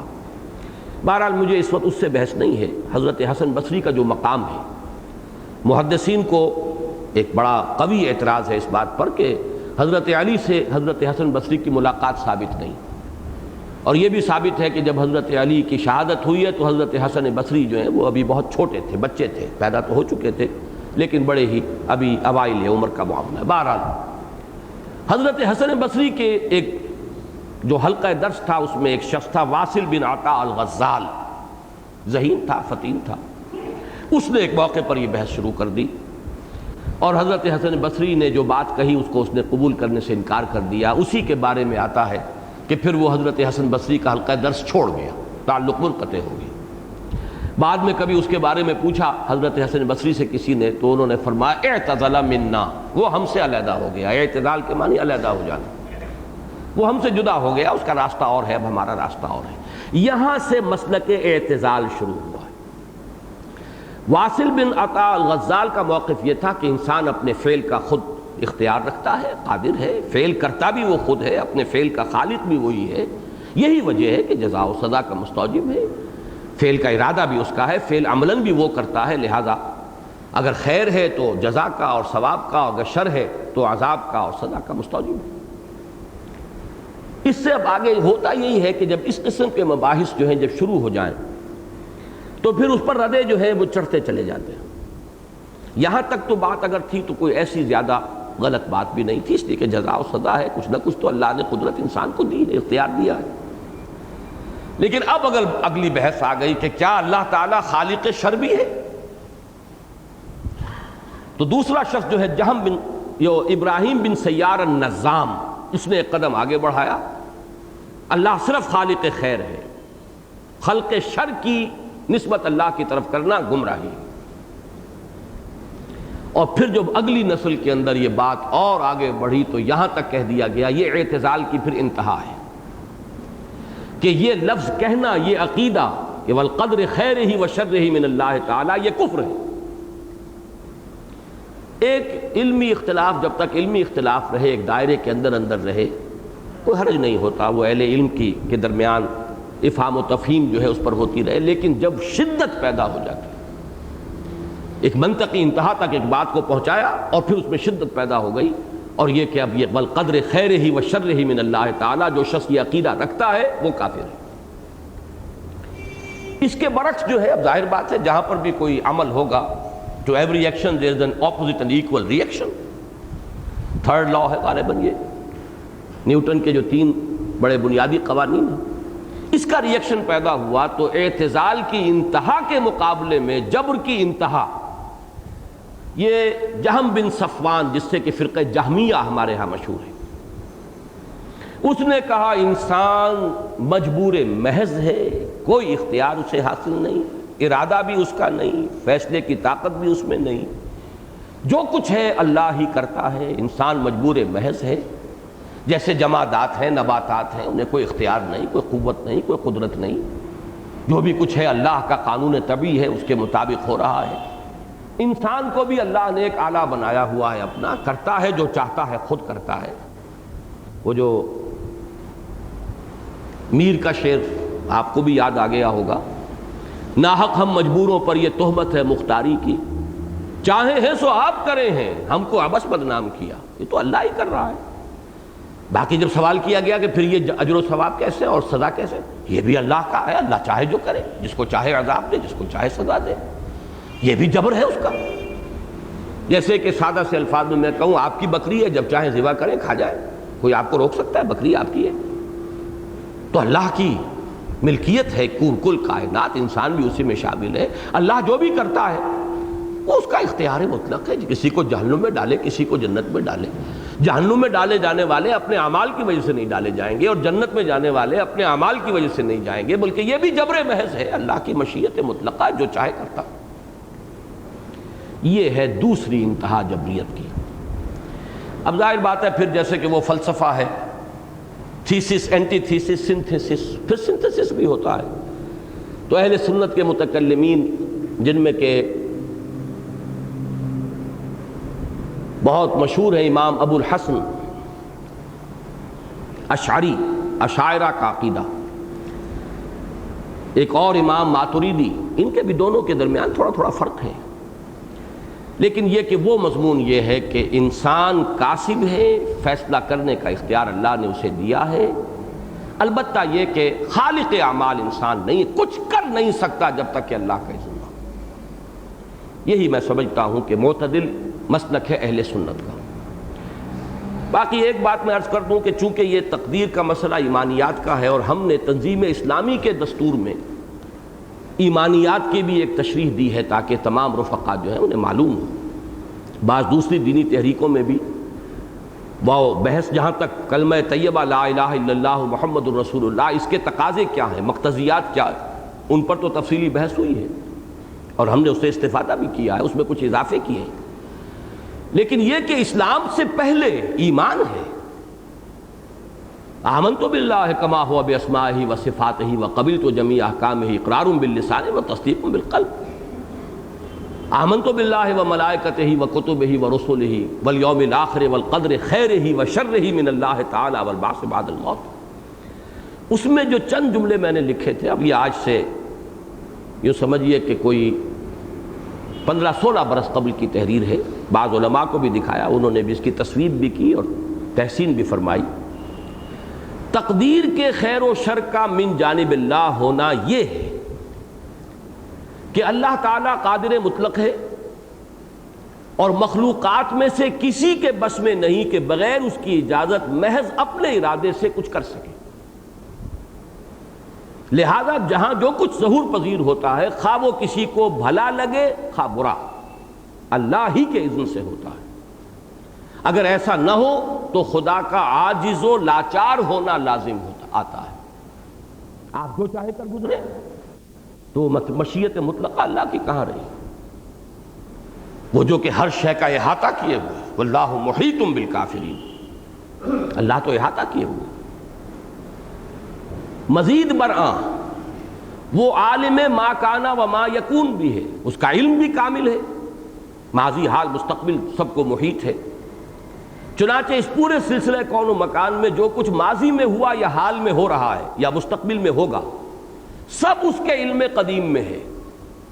اسے معلوم ہے کیا ہوگا، اس کے معلوم، اسے علم ہے کہ میں کل کیا کروں گا۔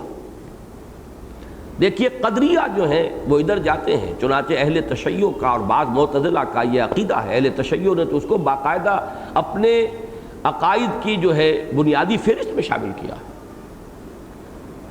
ایک یہ کہ اللہ پر عدل واجب ہے، اللہ پر واجب ہے کہ عدل کرے، جبکہ اہل سنت کا موقف یہ ہے کہ ہم یہ مانتے ہیں، جانتے ہیں کہ اللہ عدل کرے گا، لیکن اللہ پر عدل واجب نہیں ہے، اس کی مشیت مطلق ہے، کوئی شے اس کے اختیار مطلق کو لمٹ کرنے والی نہیں۔ اسی طریقے سے ایک اصطلاح ہے اہل تشیع کے ہاں، اللہ کو بدا بھی ہوتا ہے، اور بدا سے مراد کیا ہے؟ کوئی شے جب ظہور پذیر ہوئی تب اللہ کے علم میں آئی۔ اور بدقسمتی سے علامہ اقبال نے بھی کچھ اس کی طرف اپنے لیکچرز میں رجحان شو کیا ہے کہ future is an open possibility, امکان مطلق ہے، اور اللہ کا جو علم قدیم ہے اس کی کچھ کمی جو ہے علامہ اقبال کے ایک خطبے کے اندر اس کا استخفاف جو ہے وہ اس کی طرف رجحان ہے۔ بہرحال یہاں ہم نے جو کچھ لکھا ہے اس کو سنیے۔ چنانچہ اس پورے سلسلہ کون و مکان میں جو کچھ ماضی میں ہوا یا حال میں ہو رہا یا مستقبل میں ہوگا، سب اس کے علم قدیم میں پہلے سے موجود ہے، اگرچہ اس کا یہ علم جبر محض کو مستلزم نہیں ہے۔ یہ ہے جملہ اصل میں کہ جس کو سمجھنا چاہیے، اور اسے میں ایک سادہ سی مثال سے سمجھایا کرتا ہوں، چونکہ یہ بحث چھڑ گئی ہے، میں چاہتا ہوں کہ اب اشکال آپ کا حل ہو کسی طریقے سے۔ آخری جملہ بھی پڑھ لیجئے پھر میں اسے واضح کروں گا۔ گویا ایمان بالقدر دراصل اللہ تعالیٰ کی دو صفات یعنی قدرت اور علم کے مضمرات اور مقدرات ہی کو ماننے کا نام ہے۔ اللہ کا علم کامل، اللہ کی قدرت کامل، قدرت مطلقہ، علم مطلق، ان دونوں پر یقین کا نام ایمان بالقدر ہے۔ اب وہ جو جملہ تھا کہ اللہ کا علم قدیم جو ہے وہ جبر کو مستلزم نہیں ہے، اس کو مثال سے سمجھیے۔ آپ کسی بچے کو دیکھتے ہیں، اس کے سامنے کوئی کھلونا رکھ دیتے ہیں، آپ کا یہ اندازہ ہے کہ یہ بچہ فوراً لپکے گا، اس کھلونے کی طرف اس کا رجحان ہو جائے گا۔ اکثر و بیشتر آپ کا یہ اندازہ صحیح ثابت ہوگا، لیکن ہرگز یہ نہ سمجھیے کہ وہ آپ کے جبر کے تحت اس کھلے ہونے کی طرف متوجہ ہوا ہے، وہ اس کا اپنا فیصلہ ہے، اس کا اپنا رجحان ہے۔ گویا کہ ان دونوں چیزوں کو علیحدہ رکھ دیجئے۔ ایک ہے علم، پری نالج، پہلے سے کسی شے کا علم ہونا، ایک ہے پری ڈیٹرمینیشن، جبر محض۔ ان دونوں کو علیحدہ کر دیں تو مسئلہ حل ہو جائے۔ باقی بحث و تمہیز کا موضوع بنائیں گے تو الجھ جائیں گے، لیکن جو شخص بھی چاہتا ہے کہ یہ ایمانیات کے اندر اس کے ایک لازمی جز کی حیثیت سے ہے، والقدر خیرہ و شرہ من اللہ تعالی، اس کی کوئی تعبیر اس کے ذہن میں آئے جس پر وہ مطمئن ہو۔ پری نالج ہے اللہ کا، اس کا علم کامل ہونے کے اعتبار سے جو کچھ بھی ہوگا، جو کچھ آپ کریں گے، جو کچھ کوئی اور کرے گا، اس کے علم میں ہے۔ لیکن علم، پری نالج، پہلے سے علم ہونا، جبر کو یعنی پری ڈیٹرمینیشن کو لازم نہیں، مستلزم نہیں ہے، یہ لازمی اس کا تعلق نہیں ہے۔ ظاہر بات ہے کہ ہمارا اندازہ تو صحیح بھی ہو سکتا ہے، غلط بھی ہو سکتا ہے، لیکن اللہ کا وہ علم، پری نالج، غلط نہیں ہو سکتا۔ لیکن اس کو پھر اس درجے میں انٹرپریٹ کرنا کہ گویا کہ انسان مجبور ہے، یہ ہے در حقیقت کے جو غلطی ہے۔ بس اس تھوڑے سے باریک سے فرق کو جو ہے معلوم رکھنا چاہیے۔ البتہ آج میں ایک بات اور عرض کرنے کی جرات کر رہا ہوں۔ میں نے یہ جملہ لکھا بھی تھا، انسان جتنا جاہل و غافل اور محجوب عن الحقائق اور فلسفہ و تصوف اور حیات و نفسیات اس سے جتنا بعید ہوگا، حیاتیات کے علم سے بھی، اتنا ہی وہ قدریہ میں ہوگا۔ میں، میرا ارادہ، میرا فیصلہ، میری مرضی، میری مشیت، میری پسند، میری ناپسند، یہ جو میں کا یہ تصور جو ہے، میں اور میری پسند اور میرا ارادہ اور میرا فکر اور میرا فلسفہ اور میری سوچ، میرا رجحان، جتنا یہ قوی ہے انسان اتنا ہی حقائق سے دور ہے، غافل و جاہل ہے، حیوانی سطح پر ہے۔ جتنا جتنا انسان پر انکشاف ہوتا ہے حقیقت کا، جتنی علم میں گہرائی ہوتی ہے، چاہے وہ حیاتیات کی ہو، چاہے نفسیات کی ہو، جتنا بھی انسان کے اندر دروبینی کا جذبہ پیدا ہوتا ہے، اسے محسوس ہوتا چلا جاتا ہے کہ جتنا کچھ میں محسوس کرتا ہوں، کوئی دھوکہ کھا رہا ہوں، اتنا میرے پاس اختیار ہے نہیں۔ تدریجاً یہ قدریت جو ہے اس کا دائرہ سکڑنا شروع ہوتا ہے جبریت کی طرف۔ اسی کی تعبیر ہے جو فانی نے کی ہے، بڑی پیاری تعبیر ہے۔ وہ جو میر کا شعر میں نے آپ کو سنایا، وہ تو بہرحال ایک ہی، بالکل ایک حقیقت کی طرف وہ جبر بحث، ناحق ہم مجبوروں پر یہ تہمت ہے مختاری کی، چاہے ہیں تو آپ کرے ہیں، ہم کو عبث بدنام کیا، یہ تو جبر محض ہے۔ لیکن بہت خوبصورت جامہ پہنایا ہے اس جبر کو فانی نے۔ فانی تیرے عمل ہمتن جبر ہی سہی، سانچے میں اختیار کے ڈھالے ہوئے تو ہیں۔ ایک سانچا تو اختیار کا ہے اوپر، تمہیں محسوس تو ہوتا ہے کہ میں کر رہا ہوں، میری مرضی ہے، میرا فیصلہ ہے، میری پسند ہے، میری یافت ہے، میرا علم یہاں تک پہنچا ہے، میں نے اس حقیقت کو ڈگ آؤٹ کیا ہے، تلاش کیا ہے۔ تو فانی تیرے عمل ہمتن جبر ہی سہی، سانچے میں اختیار کے ڈھالے ہوئے تو ہیں۔ اسی کے قریب کا ایک شعر ہے، چونکہ یہ شعر اور فلسفہ ان دونوں کا جو بلند سطح ہے، ان کا یہ اہم موضوع ہے۔ اور اس کے ڈانڈے پھر میں آج عرض کر دوں، جیسا شروع میں عرض کیا تھا، یہ فلسفہ وجود، ماہیت وجود، وجود مطلق، وجود قدیم، وجود حادث، وجود مطلق، وجود محدود، واجب الوجود، ممکن الوجود، یہ بڑی لمبی چوڑی بحثیں ہیں، جس کے اندر آخری بات جو ہے وہ وحدت الوجود یا وحدت الشہود، دو میں سے ایک کے سوا کوئی چارہ نہیں۔ اور شاہ ولی اللہ دہلوی رحمۃ اللہ علیہ کا آخری فیصلہ یہ ہے وحدت الشہود اور وحدت الوجود میں بھی، کہ ان دونوں میں سوائے تعبیر کے ایک فرق کے کوئی فرق ہی نہیں، ایک ہی بات ہے۔ جو بات کہی ابن عربی نے اور جو بات کہی حضرت مجدد نے رحمہم اللہ، دونوں کا مفاد، دونوں کا اصل جو نتیجہ وہ ایک ہی۔ بہرحال یہ دونوں مسائل جو ہیں فلسفیانہ مسائل ہیں، باہم گتھے ہوئے ہیں۔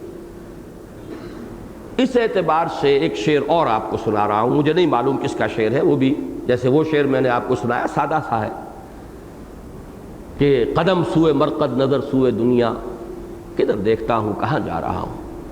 اسی طرح کا ایک شعر ہے کہ بقدر پیمانہ تخیل سرور ہر شے میں ہے خودی کا، اپنا اپنا ایک پیمانہ تخیل ہے، اس کے اعتبار سے ہر شے کے اندر خودی کا ایک احساس ہے، اور یہ بڑا سرور انگیز احساس ہے۔ میں، میری پسند، میرا فیصلہ، میرا اختیار، میرا اکتساب۔ بقدر پیمانہ تخیل سرور ہر شے میں ہے خودی کا، اگر نہ ہو یہ فریب پہم تو دم نکل جائے آدمی کا۔ ہے یہ فریب پہم۔ یہ میں ابھی دوسری بات، انتہا والی بات کے لیے میں نے یہ چیزیں آپ کے سامنے رکھی ہیں کہ جتنا آپ غور کریں، اب آج ہماری حیاتیات کا جو علم ہے جہاں تک پہنچ چکا ہے، جینز کا تصور، ہماری شخصیت، ہماری حیت، ہماری شکل، ہمارا رنگ، ہمارا روپ، ہمارے یہ نقش و نگار، یہ سب کچھ، اور جس طرح یہ ظاہری شے انہی جینز کے اندر ہے، ویسے ہی ہمارا مزاج، ہماری افتاد طبع، ہمارے میلانات، ہمارے رجحانات، سب کے سب انہی جینز کے اندر موجود ہیں۔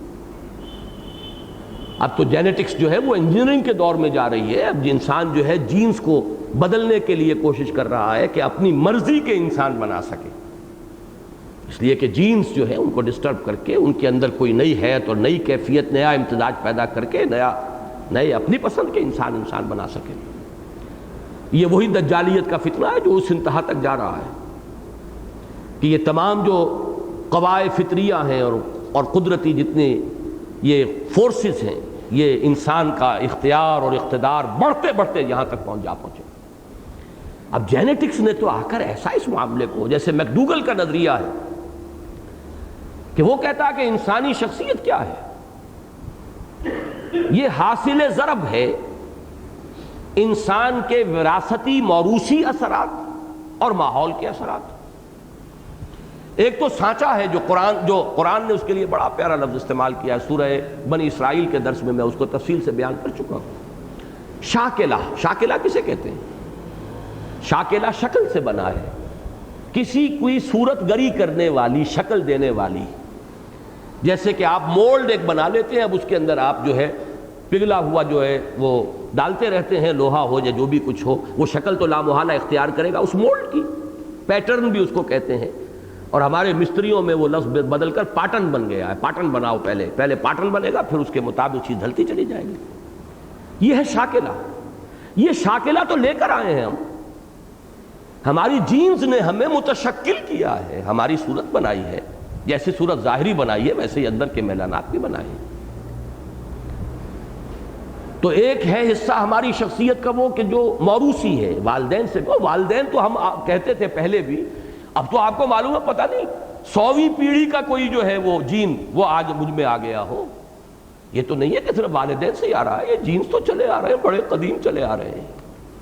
اور نہ معلوم جو بھی، چونکہ یہ جیسا کہ تفصیل سے ہم دیکھ چکے ہیں سورہ قیامہ کے بعد، جو پھر میں نے درس دیا تھا جنین، علم الجنین کے بعض پہلو، کہ ایک مرتبہ جو منی کا اخراج ہوتا ہے مرد کی، کروڑوں اس میں جرثومے ہیں، اس میں سے کون سا جرثومہ جو ہے وہ بیضۃ الانثیٰ جو ہے اس کو فرٹیلائز کرے گا، کیا پتہ کس کے اختیار میں ہے، اس میں کس کے جینز آ گئے ہیں، کہاں سے آئے ہیں۔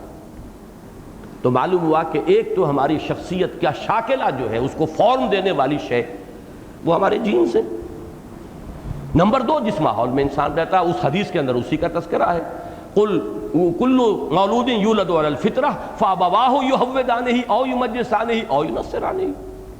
ہر بچہ تو فطرت اسلام لے کر آتا ہے دنیا میں، یہ تو اس کے والدین ہیں جو اسے مجوسی یا نصرانی یا عیسائی بنا دیتے، ماحول کا اثر ہوتا۔ تو میکڈوگل کا فلسفہ جو ہے وہ یہی ہے کہ human personality is the product of hereditary factors and the environmental factors, ماحول کے اثرات اور جو بھی موروثی اثرات ہیں، ان دونوں کے مجموعے سے انسانی، یعنی یہ کہ نفسیات جدیدہ، حیاتیات جدیدہ جبر محض کی طرف جا رہے ہیں۔ آج کا سائنٹیفک مائنڈ جو ہے وہ تو انسان کو در حقیقت جبر محض کی تک پہنچا رہا ہے۔ تو جس دائرے سے بھی آپ آئیں گے، عقل، فہم، فکر، سوچ، درون بینی، حیاتیات، جینیٹکس، معلوم ہوا کہ یہ سارا جتنا کچھ ہم سمجھتے ہیں کہ ہم فاعل ہیں، مختار ہیں، جو چاہتے ہیں جو ہم کرتے ہیں، ہمارا چوائس ہے، ہمارا جو ہے فیصلہ ہے، اس کا بہت بڑا حصہ جو ہے وہ فریب پہم ہے، وہ دھوکہ ہے۔ بقدر پیمانہ تخیل سرور ہر شے میں ہے خودی کا، اگر نہ ہو یہ فریب پہم تو دم نکل جائے آدمی کا۔ لیکن میں نے ان دونوں چیزوں کو بیان کرنے کے بعد جو آخری بات عرض کر رہا ہوں وہ یہ ہے، اس سب کے باوصف یقیناً کوئی نہ کوئی اختیار ہے جو اللہ نے دیا ہے، چاہے وہ نقطہ ہی ہو۔ میں نے کہا تھا نا کہ دائرہ جو ہے سکڑتا چلا جاتا ہے اختیار کا، جتنے ہم غافل و جاہل ہوں گے ہم اپنے آپ کو مختار سمجھیں گے، اور فیصلہ اپنا کرنا اس کا ہمارے اندر ایک سرور ہوگا اپنی خودی کا اور اپنے فیصلے کا اور اپنے چوائس کا۔ جتنی جتنی فکر کی گہرائی، سوچ، مشاہدہ، دروں بینی، پھر یہ سائنسز، ان سب کے اندر آ کر انسان کا جو ہے وہ قدرت کا دائرہ محدود ہونا شروع ہوتا ہے اور جبر کی طرف انسان بڑھتا ہے۔ لیکن یہ ماننا پڑے گا کوئی نہ کوئی، چاہے بڑا ہی مائنیوٹ ایکسپیکٹ ہے، لیکن ہے ایک اختیار جو اللہ نے دیا۔ اب یہ کہ ہر فعل جو ہم کرتے ہیں اس میں کتنا حصہ ہمارے اختیار کا ہے، کتنا اس کے اندر جبر کا حصہ، یہ اللہ جانتا ہے، آپ نہیں جان سکتے۔ کوئی شخص کتنی لیمیٹیشنز لے کر پیدا ہوا ہے، کس کے اندر خیر کے کتنے رجحانات تھے اس کے جینز میں اور شر کے کتنے تھے، اللہ جانتا۔ کوئی کتنا ہینڈی کیپ تھا اور کوئی کتنا پیدائشی طور پر پریولیج تھا، اللہ جانتا۔ پھر کس کو کتنا ماحول اچھا ملا اور کس کو کتنا ماحول برا ملا، اللہ جانتا ہے۔ ان دونوں کے اندر انسان کا اپنا ایک چوائس ہے جو کار فرما ہے۔ نتیجے کے اعتبار سے تو ہو سکتا ہے کہ ایک شخص جو ہے بہت زیادہ ہمیں اس کے اندر خیر نظر نہ آ رہا ہو، شر کا پڑا غالب نظر آئے، لیکن اندر وہ جو کچھ کر رہا ہے، جو سٹرگل کر رہا ہے، جتنی محنت اس نے کی ہے، کتنا پابند تھا وہ، کتنا پابے جولا تھا، کتنی اس کے اندر لیمیٹیشنز تھی، اس میں کتنی اس نے یافت کی ہے، یہ اللہ جانتا ہے۔ لہذا وہ فیصلہ کرے گا، وہ حساب کرے گا، کوئی شے اس کے علم سے خارج نہیں۔ اس لیے کہ یہ شے جو ہے اگر یہ نہ ہو تو واقعہ یہ کہ ماننا پڑتا ہے کہ جزا و سزا، جنت و دوزخ، انسان کا مقام، یہ پھر بالکل ہی ایک غیر منطقی، غیر معقول بات نظر آتی ہے۔ جبر محض یہ دین کے اس پورے صغرا کبرا کو باطل کر دیتا ہے۔ قدرت محضہ وہ ہمارے مشاہدے اور ہمارے فکر اور ہماری سوچ کے خلاف ہے۔ اصل حقیقت یہی ہے کہ ایک امتزاج ہے جبر و قدر کا، ہمیں ایک اختیار بھی دیا ہے، چوائس بھی دیا گیا ہے، لیکن بہت کم ہے، اور زیادہ پلڑا ہمارے اوپر، زیادہ غلبہ جبر کا ہے، ان فیکٹرز کا ہے کہ جن پر ہمارا کوئی اختیار نہیں۔ میں جن جینز کے نتیجے میں وجود میں آیا ہوں وہ میرا چوائس نہیں تھے، میں جس گھر میں پیدا کیا گیا وہ میرا چوائس نہیں تھا۔ کسی کی آنکھ کھلی ہے شاہ ولی اللہ کے گھر میں، اور کوئی شخص جو ہے وہ آنکھ کھول رہا ہے جلال الدین اکبر کے محل میں، ظاہر بات ہے زمین و آسمان کا فرق ہے۔ وہاں پیدا ہوتے ہی کیا اثرات اس کے اوپر پڑنے شروع ہوئے، اور دوسری طرف کتنے برعکس جو ہیں، چاہے سمجھا یہ جائے کہ وہ بڑا خوش قسمت ہے کہ جو اکبر کے ہاں جس کی ولادت ہوئی ہے، لیکن یہ کہ حقیقت میں تو اصل خوش نصیب وہ ہے کہ جس نے آنکھ کھولی ہے شاہ ولی اللہ کے گھر میں۔ لیکن یہ تمام چیزیں کسی کی چوائس پر نہیں ہیں، کسی کے فیصلے پر نہیں ہیں۔ تو حقیقت یہی ہے، لیکن یہ کہ یہ مسائل چونکہ ہیں اتنے ہی پیچیدہ، لہذا قرآن مجید اس کو اس طرح بیان کرتا ہے کہ جس میں دونوں طرف کہنے کی گنجائش تو ہے، لیکن جیسا کہ میں نے عرض کیا اگر کوئی شخص واقعتاً حقیقت کو جاننا چاہے تو دل مطمئن ہو جاتا ہے اس پر کہ ایک طرف اللہ کی صفت قدرت مطلقہ کو سامنے رکھے، ہماری ہر مشیت، ہمارا ہر ارادہ تابع ہے اذن رب کے، کچھ نہیں ہو سکتا ہمارے کی اگر اللہ نہ چاہے۔ ہم پتہ تک نہیں ہلا سکتے، اپنی انگلی نہیں ہلا سکتے، ہم اپنا ہاتھ نہیں اٹھا سکتے اگر اللہ نہ چاہے۔ اس کی قدرت مطلقہ جو ہے محیط ہے اللہ کی ہم پر اور ہمارے تمام افعال و اعمال پر۔ دوسری طرف اللہ کا علم کامل ہے، اسے بدا نہیں ہوتا، بلکہ اس کا علم قدیم ہے، ہمیشہ سے، اسے ہمیشہ سے معلوم ہے کہ وہ کس وقت کیا ہونا ہے، اس کا علم جو ہے کسی اعتبار سے اس میں کمی نہیں ہے۔ لیکن یہ علم کامل جبر کو مستلزم نہیں ہے، اللہ نے ایک اختیار جس درجے میں بھی رکھا ہے وہ ہے، اور وہ انسان خود ایکسرسائز کرتا ہے اور اس کے نتیجے میں سزا و جزا کا مستوجب ہو جاتا ہے۔ اب آخری آیت پر آئیے، یدخل من یشاء فی رحمتہ۔ اب یہاں پھر دیکھیے چونکہ دو آیتیں آئی تھیں جو قدرت کی طرف، انسان کے فیصلے کی طرف اشارہ کر رہی تھی، اما شاکرا و اما کفورا شروع میں، فمن شاء اتخذ الی ربہ سبیلا، یہ اس مقام پر دو ہی آیتیں اب آ رہی ہیں، وَمَا تَشَاءُونَ إِلَّا أَن يَشَاءَ اللَّهُ إِنَّ اللَّهَ كَانَ عَلِيمًا حَكِيمًا۔ اللہ تعالیٰ علیم اور حکیم ہے۔ علیم کا لفظ تو یہاں آئی گیا، جو میں نے عرض کیا ہے کہ تقدیر کے عقیدے کا اصل تعلق جو ہے اللہ کے علم سے، اللہ کا علم کامل، اور علم کامل ہی نہیں، علم قدیم جو ہمیشہ سے۔ وہ حکیم بھی ہے، اس نے حکمت کے تحت انسان کو ایک، چاہے وہ ذرہ ہی ہے، بعض اوقات اصل فیصلہ کنش ہے وہ ذرہ ہوتا ہے، ایٹمک قوت جو ہے وہ کہاں سے نکل رہی ہے، لہو خورشید کا ٹپکے اگر ذرے کا دل چیریں، چاہے وہ ذرہ ہی ہے، چاہے ہمارے اوپر جبر کے پردے بہت دویز ہیں، لیکن ان پردوں کے اندر کہیں ایک ذرہ اختیار اور اقتدار کا ہے، وہ فیصلہ ہمیں اللہ نے کرنے کا اختیار دیا ہے۔ تو فرمایا وہ علیم اور حکیم ہے، اور اس نے جو کچھ بنایا ہے اپنی حکمت کاملہ کی بنیاد پر بنایا ہے۔ لیکن دوسری آیت میں پھر یدخل من یشاء فی رحمتہ، وہ داخل کرے گا یا داخل کرتا ہے جس کو چاہتا ہے اپنی رحمت میں، اس کا وہ پھر وہ فری چوائس ہے، جس کو چاہے چن لے۔ کوئی شخص ایمان بھی نہیں لا سکتا اگر اللہ کی طرف سے توفیق نہ ہو۔ اللہ اگر توفیق نہ دے، انسان کے بس کا کام نہیں۔ کوئی خیر آپ سے وجود میں نہیں آ سکتا اگر اللہ کا اذن نہ ہو، اللہ کی تیسیر اور توفیق نہ ہو۔ لہذا اللہ جو ہے جس کو چاہتا ہے، جس نے خیر کا ارادہ کیا، اللہ اس کو اس خیر کی توفیق دیتا ہے۔ بعض مقامات ایسے ہیں کہ جس پر اللہ تعالیٰ نے ان دونوں چیزوں کو جمع کر دیا ہے۔ سورہ صف کے پہلے رکوع میں ایک مقام ہے اس نوعیت کا، فَلَمَّا زَاغُوا أَزَاغَ اللَّهُ قُلُوبَهُمْ وَاللَّهُ لَا يَهْدِي الْقَوْمَ الْفَاسِقِينَ۔ جب وہ ٹیڑے ہوئے، کج ہوئے، اللہ نے ان کے دل بھی کج کر دیے۔ خیر کا میلان آپ نے فیصلہ کر لیا، بھائی ایک فیصلہ کرنے ہی کی تو بات ہے نا، وہ ڈنڈی ذرا سی ادھر کو ٹلٹ ہونے والی بات ہے، جس سے کہ معلوم ہو جاتا ہے کہ انسان میں ایمان ہے کہ نہیں ہے ذرا سی جنبش۔ ویل للمطففین الذین اذا اکتالوا علی الناس یستوفون واذا کالوہم او وزنوہم یخسرون۔ ذرا سی جنبش بتا رہی ہے اس میں ایمان نہیں، یا تو یہ اللہ کو مانتا ہی نہیں، یا اللہ کو حاضر ناظر نہیں سمجھتا، یا اللہ کے حضور میں دوبارہ حاضری کا اسے یقین نہیں، ورنہ یہ ڈنڈی جو ہے حرکت اس طرح کرتی نہ۔ تو وہ جو بڑی ہی حقیر سی حرکت ہے انسان کے اپنے اندر باطن میں، جو نقطہ ہے اس کے اختیار کا، چاہے وہ مائنیوٹ اسپیک ہے، اسی سے فیصلہ ہوتا ہے۔ لیکن جب انسان فیصلہ کرتا، اللہ کی تیسیر ہوتی ہے، جو سورۃ اللیل میں ہے، فَأَمَّا مَنْ أَعْطَىٰ وَاتَّقَىٰ وَصَدَّقَ بِالْحُسْنَىٰ فَسَنُيَسِّرُهُ لِلْيُسْرَىٰ وَأَمَّا مَنْ بَخِلَ وَاسْتَغْنَىٰ وَكَذَّبَ بِالْحُسْنَىٰ فَسَنُيَسِّرُهُ لِلْعُسْرَىٰ۔ یہ اس کی توفیق اور تیسیر ہے۔ يُدْخِلُ مَن يَشَاءُ فِي رَحْمَتِهِ وَالظَّالِمِينَ أَعَدَّ لَهُمْ عَذَابًا أَلِيمًا۔ اس ٹکڑے کا جوڑ بھی مل گیا آیت نمبر 4 سے، اول و آخر اس کو کہتے ہیں العود الی البد۔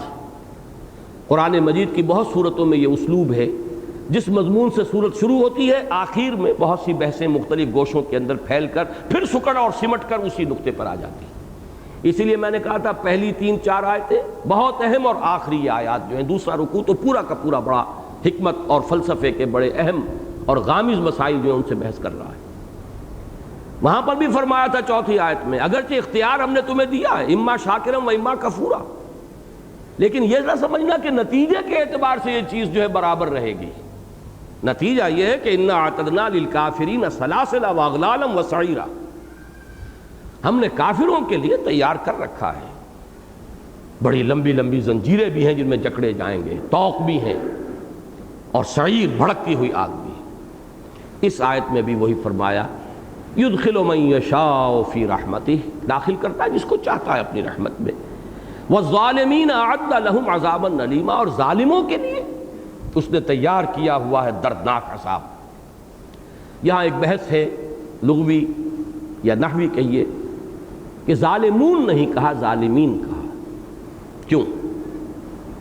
اصول یہ ہے کہ یہ جملہ جو ہے اگر ظالمون ہوتا، رفع میں ہوتا یہ، تو جملہ اسمیہ بن جاتا، اور جملہ اسمیہ کا عطف جو ہے جملہ فعلیہ پر، یدخل من یشاء فی رحمتہ، جملہ فعلیہ ہے، یہ مناسب نہیں، لہذا اس کا عطف ہوا ہے تو یہاں پر ایک فعل ہی کو محذوف ماننا پڑے گا، یدخل من یشاء فی رحمتہ ویعذب من یشاء وعد لہم عذابا الیما، ویعذب الظالمین، اور وہ ظالموں کو عذاب دے گا۔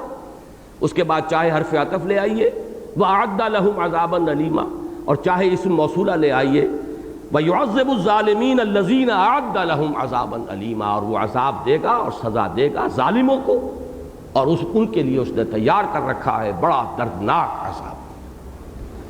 بہرحال جس قدر بھی مجھ سے ممکن ہو سکا ہے میں نے کوشش کی ہے کہ اس مسئلے کا جو ایک درمیانی اور متوسط اور معتدل جو موقف ہے وہ آپ حضرات کے سامنے آ جائے۔ باقی یہ بحث بڑی پیچیدہ ہے، جیسے وہ فلسفہ وجود مشکل، ویسے ہی یہ جبر و قدر کا مسئلہ بہت مشکل ہے۔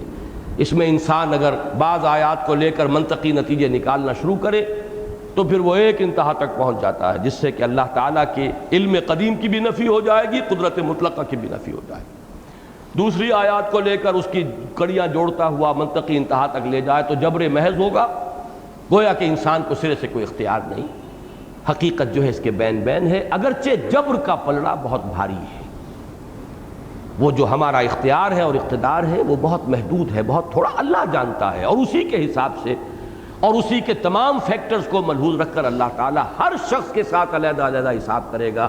یہی وجہ ہے کہ یہ قرآن مجید میں کئی مقامات پر واضح کر دیا گیا ہے کہ حساب وہاں ہونا انڈیویجولز کا، کلہم آتی ہے یوم القیامت فردا، ہر فرد ہوگا، اس کا شاکلہ کیا تھا، وہ کس جینز کے ساتھ گیا تھا دنیا میں، کیا ماحول اسے میسر آیا، پھر اس نے اس میں کیا کیا، اس کا رجحان جو ہے آیا وہ شر ہی کی طرف اس کا رجحان بھی تھا تو وہ ظلمات بعضها فوق بعض، اس کے جینز میں بھی تھا، اس کے ماحول میں بھی تھا، پھر اس کا اپنا فیصلہ بھی یہی ہوا، پھر تو ٹھیک ہے بکٹر دوڑتا چلا گیا وہ شر کی طرف۔ لیکن یہ ہے کہ اگر اس کے اندر رجحان خیر کا تھا، اس نے خیر کی کوشش کی ہے، اپنی جینز کے خلاف سٹرگل کی ہے، اپنے ماحول کے خلاف سٹرگل کی ہے، کتنا پہنچ پایا یہ اللہ تعالیٰ جانتا ہے، اسی کے حساب سے اس کا جو ثواب ہو جائے گا۔